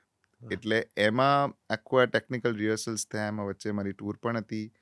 એની સાથે સાથે મને સરસ ડિરેક્શનનો સપોર્ટ હેમાંગભાઈ વ્યાસ કરીને અમારા ડિરેક્ટર કોચ હતા, એમનો પણ બહુ જ સરસ સપોર્ટ. એ નક્ષત, એ મ્યુઝિકલ કોચ, એટલે એ લોકોની પણ બહુ સરસ. બર્ટી અને શંપા અમારા કોરિયોગ્રાફર્સ હતા. These are the 3 sections of a musical. અને દરેક સેક્શનને તમારે એવી રીતે સરસ રીતે નિભાવવું પડે. The best part about this musical was કે એ લોકો તૈયાર હતા કે અમે કોઈ કોમ્પ્રોમાઇઝ નહીં કરીએ તમારા માટે. જે છે આ છે. You learn, you practice more, but you perform this only. પેલું એવું હોય ને કે આ દોડીને આવવાનું છે તો શ્વાસ રહી જાય છે, તો ગાવાનું રહેવા દો ને, એમ કંઈક બીજો સ્ટેપ બદલી કાઢો ને. એવું નહીં. તમે દોડતા સરગામું બોલો, પણ એ તમારે દોડીને ગાવું જ પડશે. There is no other option. સો આવી બહુ જ બધી ઇન્ટરેસ્ટિંગ લર્નિંગ ફેઝ મારા માટે રાજાધિરાજનો વોઝ એક્સલન્ટ. અને ધ કો સ્ટાર્સ વેર ફેબ્યુલસ.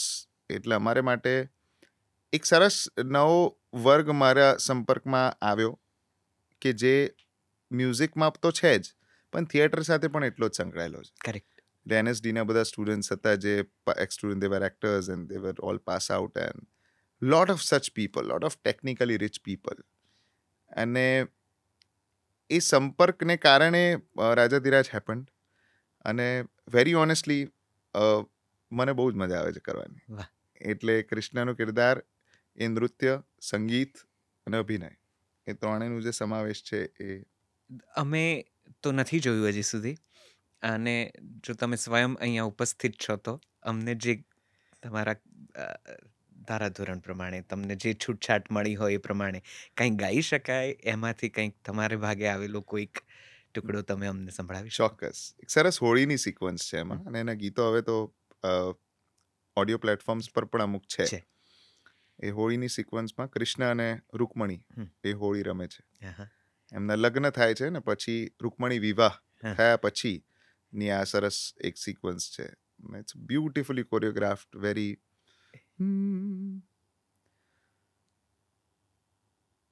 हो जब मन के संग, सॉरी वन सेकंड, हो जब तन के संग मन भी रंगे तब होगी मेरी होली. निसा निसा धनी धनी मा मा परे मा पानी, निसा निसा धनी धनी मा मा परे. आज सारे रंग लेके आओ रे, हो पूरा पूरा रंग ने आओ रे. હવે થોડા ટુકડા જે છે એમાં હોળીની વાત છે આખી. વાહ. ખાસ તો મારે એક આ વાત પણ તમને પૂછવી હતી. પપ્પાનું બહુ મોટું કોન્ટ્રીબ્યુશન ઇન યોર જર્ની. પરિવારમાં પણ સંગીત, અને એ જનીન લઈને તમે અહીં, પપ્પા પોતે પણ, સંજયભાઈ પોતે પણ એક બહુ જ વર્સેટાઇલ પરફોર્મર, સિંગર, અને એમના અવાજના કેટલાક ગીતો એ પેઢીને આજે યાદ છે અને આજે પણ એને બહુ જ આમ હરખથી દિલથી ગાય. સંજયભાઈ તમારી જર્નીને કેવી રીતે જુએ છે?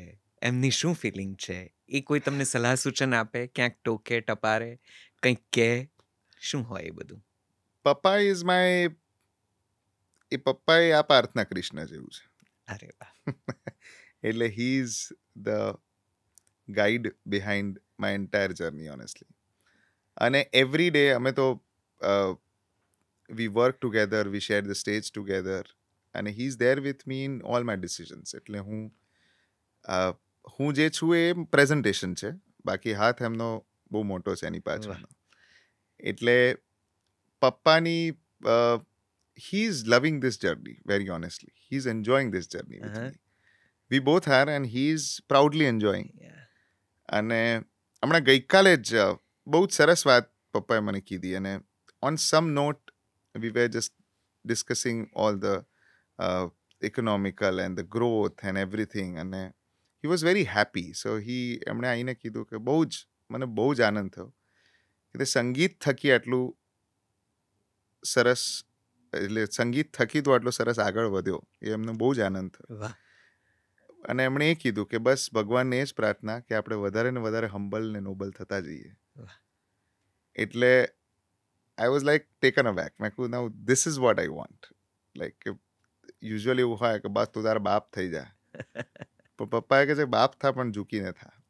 એટલો ફરક છે. સો આઈ લવ દેટ. એટલે સોરી, એટલે મને એ જ છે કે he constantly pulls me to the ground and the roots. અને એ પોતે is a very very nice human being, અને એ મને એ કોન્સ્ટન્ટલી એમનામાંથી એ શીખ મળ્યા જ કરે છે કે ગમે તેવી સ્થિતિ હોય તમારે મનુષ્ય તરીકે સારા રહેવું પડશે, બાકી તેલ મરાવે છે દુનિયા. આઈ થિંક એ પેલા કેટલાક જૂજ કલાકારોમાંના એક છે એ પેઢીના, જે હજી પણ એટલા જ ચાવથી પરફોર્મ કરે છે. એટલે પાર્થુઝાની નવરાત્રી ભલે આખા જગતમાં છવાઈ ગઈ હોય ને લોકો ગાંડા હોય, પણ એક આખો વર્ગ છે જે સંજયભાઈની નવરાત્રી માટે રાહ જોતો હોય. એમના 9 દિવસ પાછા પેક હોય, અને એ એમની પાસે સમય ન હોય કે ભાઈ તું ભલે નવરાત્રી ગમે ત્યાં કરતો હોય, મારી પાસે સમય તો નથી જ. Absolutely. What you learn from him? એક એવી ચીજ જે તમે પપ્પા પાસેથી શીખી હોય ને આ જીવન તમારા દરેક વર્તણૂકમાં ઉમેરી હોય, અમલમાં મૂકી હોય, અને ઇવન સંગીતમાં પણ. હા, એક મેં કીધું એમ નમ્રતા અને જે પોલાઇટનેસ છે. એટલે તમે હ્યુમન બિંગ તરીકે તમારે સારા રહેવું પડે. આ બહુ વાક્ય પેલું આપણને લાગે કે it is very broad and huge and big, પણ એ વર્તનમાં તમારે જ્યાં સુધી ઇન્કોર્પોરેટ કરી લો ને એ તમે મેન્ટેન કરી રાખો તો ઇટ ઇઝ બેસ્ટ. એટલે that to my mom also. પપ્પા અને મમ્મીનું કોમ્બિનેશન જે છે એ મને કોન્સ્ટન્ટલી એ શીખવ્યા કરે છે. કોઈક વખત આમ થોડુંક આમ ઊંચા અવાજે કે એમ તેમ બોલાવી લઉં તો મમ્મી તરત મને કહી દે કે ટોન યોર સેલ્ફ ડાઉન. એમ પ્રગતિ તો બધા જ કરે છે, પણ આપણે tone your self down. That's when I go back a bit. પણ એ ટૂંકમાં એ પપ્પાની એ શીખ, એમનું પરફોર્મન્સનું સ્પિરિટ. હું બહુ છાતી ઠોકીને કહી શકું કે એમની એજના ગાનારા જેટલા છે અત્યારે આખા ગુજરાતમાં, એમાં કમર્શિયલી સૌથી સક્સેસફુલ આ ઉંમરે એ પોતે જ છે. અગ્રીડ. જે દાદાગીરી કરીને પૈસા પણ લે છે અને એટલું જ સરસ પરફોર્મન્સ કરીને ઘરે જાય છે. બધાએ કાં તો બેકસીટ લીધી છે, કાં તો પ્રવૃત્તિ તરીકે લઈ લીધું છે, કાં તો પ્રયત્ન કરે છે, પણ કમર્શિયલી કરનાર એક જ વ્યક્તિ છે. એટલે એ જે એમનું અપડેશનની પ્રોસેસ છે ને આખી, હી ઇઝ ઓલવેઝ અપડેટેડ. કોઈ વખત મને હંમેશા પૂછે કે ફાધર સન હોય તો તમે તમારા સનને શું કરો કે તો આટલું હી કેન ગ્રો, એમ કે કોઈ બંધારણ ના હોય ને એમ તેમ. મને પૂછે કે તમારા પપ્પાનો સપોર્ટ આવે. મેં હું ઊંધું કહું, પપ્પાનો મને સપોર્ટ કરતા હું પપ્પા પાસેથી એટલું બધું શીખું છું. Gives me a very free hand. Correct. એ ક્યાંય મને બાંધી નથી રાખતા કે આમ નહીં જ કરવાનું. એમને ખબર છે કે જો આ કરીશ તો ખોટો જ પડવાનો છું, પણ he will steel make me do that. Right. એટલે એમ થાય કે ભાઈ ચલો હવે આ ખોટું જ છે તો કરીએ. એટલે પપ્પા પાસેથી એ એક અપડેશન જે છે એમનું, he is always, he wants to grow, he wants to steel update himself, he wants to work. એટલે એ જે જોશ છે ને એનાથી મને પણ એનર્જી મળે છે કે like what, you have to work, there is no other option, you have to grow, you have to learn. તો સાથે નવરાત્રી થશે બેવની? આ પ્રશ્ન બહુ સળગતો છે, પણ કદાચ કરી શકીશું પ્રયત્ન, પણ અત્યારના સિનારીઓમાં તો ડિફિકલ્ટ લાગે છે. પણ અમે અમુક કોન્સર્ટ્સ ભેગી કરતા હોઈએ છીએ જુગલબંધીની, અને એમાં we grab a chance to perform together. એટલે એમાં થતું હોય છે, પણ યુઝ્યુઅલી હવે ઇટ ઇઝ ડિફિકલ્ટ પાછું ભેગું થયું. ઓકે, થોડા ક્વિક ક્વેશ્ચન્સ. યસ. સૌથી વધારે ગમતો કલાકાર કોણ? એટલે મ્યુઝિકમાં. ઇન્ડિયન બોલિવૂડ, યા ઇન્ટરનેશનલ, ગુજરાતી કલાકાર? અત્યારે મને I love Arijit Singh hmm. For sure. બહુ જ ગમે. મને ગમે, બહુ જ ગમે. ઓકે, ફિમેલમાં કોઈ? ફિમેલમાં શ્રેયા ઘોષાલ, હમ. એની ડે. યોર ફેવરેટ સોંગ્સ ત્રણેય Songs. લેંગ્વેજમાં, હા, હિન્દી, ગુજરાતી, ઓર જો કદાચ બીજી સાંભળતા હો તો? ઓફકોર્સ બહુ જ બધું સાંભળે, એટલે ફેવરિટ સોંગ્સનું લિસ્ટ જ બધું, કારણ કે પ્લેલિસ્ટ છે ને મારું નૈષદ બી ઓનેસ્ટલી બહુ જ બદલાતું હોય છે. પણ એમ છતાં એક થોડુંક હોય ને કે આ તો ધીસ ઇઝ માય મને ગો ટુ. 90s ના ગીતો બહુ જ ગમે છે, બહુ ઓનેસ્ટલી કહું. વાહ. મારા 90s Bollywood is my own go playlist any time. એટલે એમાં રહેમાન સાહેબના બધા ગીતો, દિલસે વાળા ગીતો, પછી ઇવન અનુ મલિક સોંગ્સ આઈ લવ. આઈ લવ Oh તારે my God. બારાતી, Oh, I yes. Love those songs. હું 2 દિવસથી આ તો જસ્ટ વાત નીકળી એટલે મને એમ થયું કે હું કહી દઉં. 2 દિવસથી હું નદીમ શ્રવણનું આ કિતની હસરત હૈ હમે તુમસે દિલ લગાને કી, 2 દિવસથી I am just listening to it, you know, while driving or something. પણ yes, 90s songs. 90s like always એ પેલું કહે છે ને આમ પેલું ઇટ્સ ઓલવેઝ એબ્સોલ્યુટલી. યા.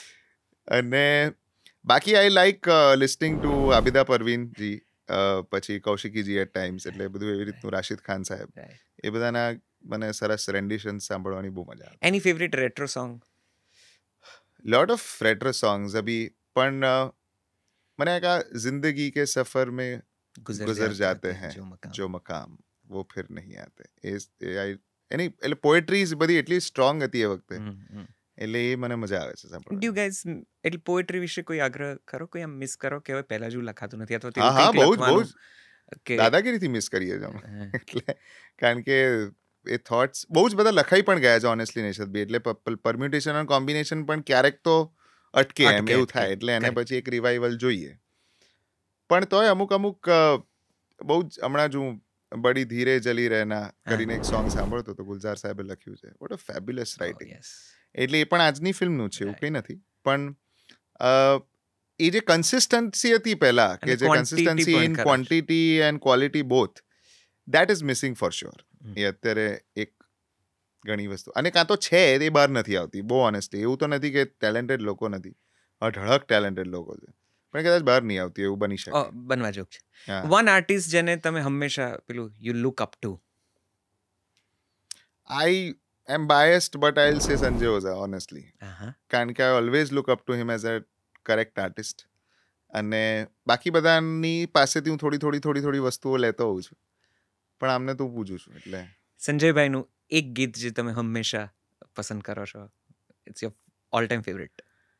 મને 2 છે એકચ્યુઅલી, હો ફકીરા અને ગોરી પૂનમની થાય નમાઝ. એ બંને મારા બહુ જ પ્રિય. એક ગઝલ છે ને એક ગરબો છે, એ રીતનું છે. એટલે બોથ. ઓકે, તમારા સિવાય તમારી ઉંમરના હમઉમ્ર કલાકારોમાં કોને સાંભળો છો? એટલે અત્યારે શું છે, વધારે હું સાંભળતો રીલ્સમાં જોઈએ છે, કારણ કે તમારે અવર જવર થતી હોય છે. પણ જે કરેક્ટ સિંગર્સ છે એમાંથી Siddharth is doing good. Siddharth Amit ભાવસારને સરસ સોંગ્સ હોય છે. Aditya is doing fairly well, એટલે એનું પણ અમુક રેન્ડિશન્સ એના સાંભળવાની વધારે મજા આવતી હોય છે. ફિમેલમાં હિમાલી વ્યાસ નાયક છે, પછી બધા જે આપણા મારા અંગત મિત્રો છે, એ બધા તો નેચરલી એ લોકોનું તો અમે રેગ્યુલરલી સાંભળતા હોઈએ છીએ. અને new age Bollywood is a different zone, એટલે એમાંથી તમારે પિકઅપ કરવું અઘરું છે. પણ પ્રતિભા સિંહ છે, એવા સરસ હોનહાર ગાયકોને સાંભળવાની મજા આવે છે. ગિવન અ ચોઇસ, આમાંથી કોઈ એક વ્યક્તિ સાથે કોલેબોરેટ કરવાનું હોય તો કોની સાથે કરશો? I think Pratibha would be the first choice. અને any Gujarati artist? Gujarati I think જો તાત્કાલિક કોલેબોરેશન આવે કોઈ, એટલે સ્પેશિયલી સિંગર્સમાં તમે સૌથી અઘરો પ્રશ્ન પૂછ્યા. આમાં ફસાવાની સંભાવના અમારી મોટી છે. પણ I think I would like to collaborate with good singers like Bhumi or Aishwarya. એમાંથી કોઈક હોય તો. જે દિવસે નવરાત્રી, આવું ક્યારેય ન થાય, પણ જે દિવસે કદાચ નવરાત્રી તમે ન કરો, ત્યારે એ દિવસોને કેવી રીતે મેનેજ કરશો? બહુ સરસ રીતે કરીશ. ગરબા ગાવા જઈશ. મેં ગરબા ગાયા જ નથી એકચ્યુઅલી. હા. હું નાનો તો ત્યારે બહુ જ ગાતો હતો, પણ પછી once I am on the stage ત્યારે નથી થયું. ના, પણ ઓફકોર્સ ગરબા તો લાઈફ લોંગ રહે છે જ, એટલે એમાં તો તમારા જવાના કોઈ સંભાવના છે નહીં. પણ I have ways, I have thought about the ways કે કંઈક સરસ જુદા જુદા રીતે આપણે એને, કારણ કે હું છે ને, મારા બધા બહુ, તમને ખબર છે કે આઈ cell in lot of boats. એટલે કદાચ જો ગરબા ને એકાદ વખત આપણે આરામ કરવો હોય તો બીજું કોઈક વસ્તુ ટેક ઓવર ચોક્કસ કરી શકે. આઈ એમ શ્યોર ફિલ્મો હશે એમાંથી. ફિલ્મો કરતા સ્ટેજ ફિલ્મો, કોન્સર્ટ્સ પોતાની, અને નવા સંગીતને પ્રમોટ કરતી એક સરસ આખી વાત, એ બધું દે આર ઓન એ ગુજરાતી ફિલ્મો વધારે નથી કરવી? વચ્ચે આવી 2-3, પછી અચાનક આમ એ આવી ગઈ ને હવે પછી. ના, ગુજરાતી ફિલ્મો એવું છે નૈશદભાઈ કે હવે સી મારે માટે I am taking the theatre workshops and everything right now. એટલે એ વખતે ઇનિશિયલી મેં કરી દીધી હતી because it was there and wanted to explore much. પણ એવું કંઈક બે પ્રોબ્લેમ થાય છે. એક છે કે સમય, કારણ કે જે સમયે બધાને શૂટ કરવું હોય કે કંઈક હોય ત્યારે હવે I cannot compromise anything on music. હા, કરેક્ટ. એટલે એ સમય સંજોગ ના મળે, એટલે એ થાય. પણ કંઈક પોતાનું પ્રોડક્શન હોય અને કંઈક બહુ જ સરસ સ્ટ્રોંગ સ્ક્રિપ્ટ હોય જેમાં મહેનત કરી શકાય પ્રીમાં, 15 દિવસ પછી શૂટ ચાલુ થાય છે એટલે તમે આવશો એવી વાળી ફિલ્મો નથી કરવી. પ્રોપરલી જરા જેના કેરેક્ટર પર વર્ક થયું હોય, થોડુંક ક્રિટિકલી એક્લેમ્ડ વસ્તુ, સ્ટોરી, વાર્તા બધું સરસ હોય તો થાય. Somehow I don't relate to this very commercial typical college boys phenomenon stories. એટલે એમાં મને કંઈ બહુ મજા નથી આવતી કરવાની. એટલે જે કંઈક સબસ્ટેન્શિયલ હોય, બાયોપિક હોય ઓર એનીથિંગ, તો દેટ વુડ ક્રિએટ એન કોઈ પ્રોજેક્ટ ઇન્ટરેસ્ટ. કર્યો છે, કરી રહ્યા છો, કંઈ આવશે? આવશે ખરું. હા. એટલે ધ પ્રોસેસ ઇઝ ઓન. એટલે maybe this year, it's too early, but maybe next year for sure. એટલે એક બધી એ process is on. We have our own productions also. હા, એટલે અમે પોતે પણ હવે ફિલ્મ પ્રોડ્યુસ કરી રહ્યા છે. Very nice. મેં એક વચન નામની મ્યુઝિકલ શોર્ટ ફિલ્મ પપ્પાની કરી હતી, જેમાં પપ્પા enacted. See as you said that he still wants to explore more. ઓહો, સો એક એ શોર્ટ ફિલ્મ હતી જે મેં પ્રોડ્યુસ કરી હતી. અને એટલે we are exploring more scripts in two that. અને થોડુંક એ અમારા સમય, અમારી અનુકૂળતા રહે, અને પેલું માર્કેટિંગ સ્ટ્રેટેજી આપણી પાસે રહે તો એને જરા એન્હાન્સ કરી શકીએ વધારે. વાહ, આહા, કેટલી બધી વાતો. અઢળક. Thank you so much. I think that is it for now, but wishing you lots of love and luck. Thank you નૈશદભાઈ. તમે જે પણ કરો, અદ્ભુત કરો, સફળ થાવ. ખૂબ બધી શુભકામનાઓ. Thank you so much. Thank you very much for joining us. અને મને વિશ્વાસ છે કે નવરાત્રિ તમારા વગર અધૂરી છે. અને ફિલ્મો પણ તમારી રાહ તો જુએ જ છે, એટલે એ રાહ પર પણ તમારે જ્યારે નીકળવું હોય ત્યારે. Absolutely. અને અમે કંકોત્રીની રાહ જોઈશું જ્યારે આવે ચોક્કસ, ત્યારે. ચોક્કસ. જલસો ને જુદી ને તમને જુદી. ભાઈ, અત્યારે આટલું જ. પાર્થને જતા જતા આપણે ખાલી એક સવાલથી, મને લાગે છે કે આજે હું કંઈ ન બોલું, પહેલાં પેલું બધું જે બોલવાનું છે બોલીને પાર મૂકું, પછી પાર્થની એક સરસ મ્યુઝિકલ નોટથી આપણે આ કોન્વર્સેશનને પૂરો કરીએ. પાર્થ એ ગુજરાતી સંગીતનો ઝળહળતો સિતારો છે, ચહેરો છે, અદાયગી છે. તમે એને કોઈ પણ વિશેષણથી નવાજો, પાર્થનું પલ્લું ભારે જ રહે છે. એની યાત્રાની, એના સફરનો તો હું અંગત રીતે સાક્ષી છું. એટલે હું વારંવાર કહેતો હોઉં છું that he is one of my all time favourites. અને એમને સાંભળવા, એમની સાથે વાતો કરવા હંમેશા એક અમૂલ્ય ક્ષણ હોય છે. તમે તેમને જોયા જ હશે નવરાત્રિમાં ઘણી જગ્યાએ ગાતા, ગરબા ગાતા, પરફોર્મ કરતા, અને તમે એમના તાલ ઉપર ઝૂમ્યા જ હશો. એ રીતે પણ આ પોડકાસ્ટ તમને કદાચ થોડો વધારે પોતાનો લાગ્યો હોય તો અમને એનો આનંદ છે. બાકી અત્યારે આ પોડકાસ્ટમાં અહીંયા અટકું છું. નેક્સ્ટ પોડકાસ્ટમાં જલ્દી મળીશું. આ ચેનલ સબસ્ક્રાઇબ કરજો, શેર કરજો, લોકો સુધી પહોંચાડજો. આનો કોઈ પણ ટુકડો જે તમને ગમી જાય એના વિશે પ્રતિભાવ આપજો. અમારી મુખ્ય જે વાત છે એ જલસો મ્યુઝિક એન્ડ પોડકાસ્ટ એપ છે. પ્લે સ્ટોર, એપ સ્ટોર પર અવેલેબલ છે. ડાઉનલોડ કરી લેજો. Thank you. આવતા પોડકાસ્ટમાં, નવા એપિસોડમાં જલ્દી મળીએ છીએ. અત્યારે મને રજા આપો.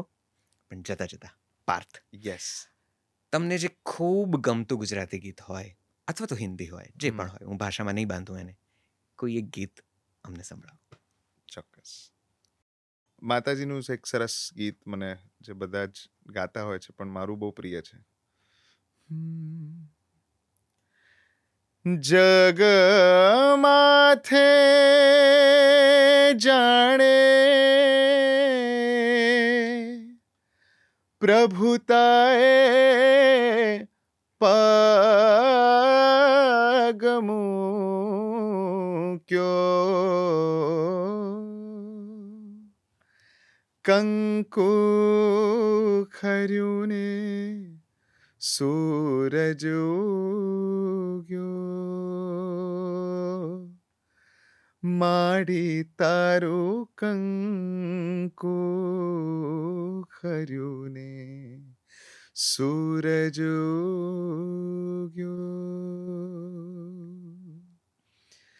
મંદિર સર્જાયું ને ઘંટારા વગાજો, નભનો ચંદરવો માય આખ્યું જો, દીવો થાવા મંદિરનો ચાદો આવી પૂગ્યો, હો કંકુ ખર્યું ને સૂરજ ઉગ્યો, માડી તારું કંકુ ખર્યું ને સૂરજ ઉગ્યો.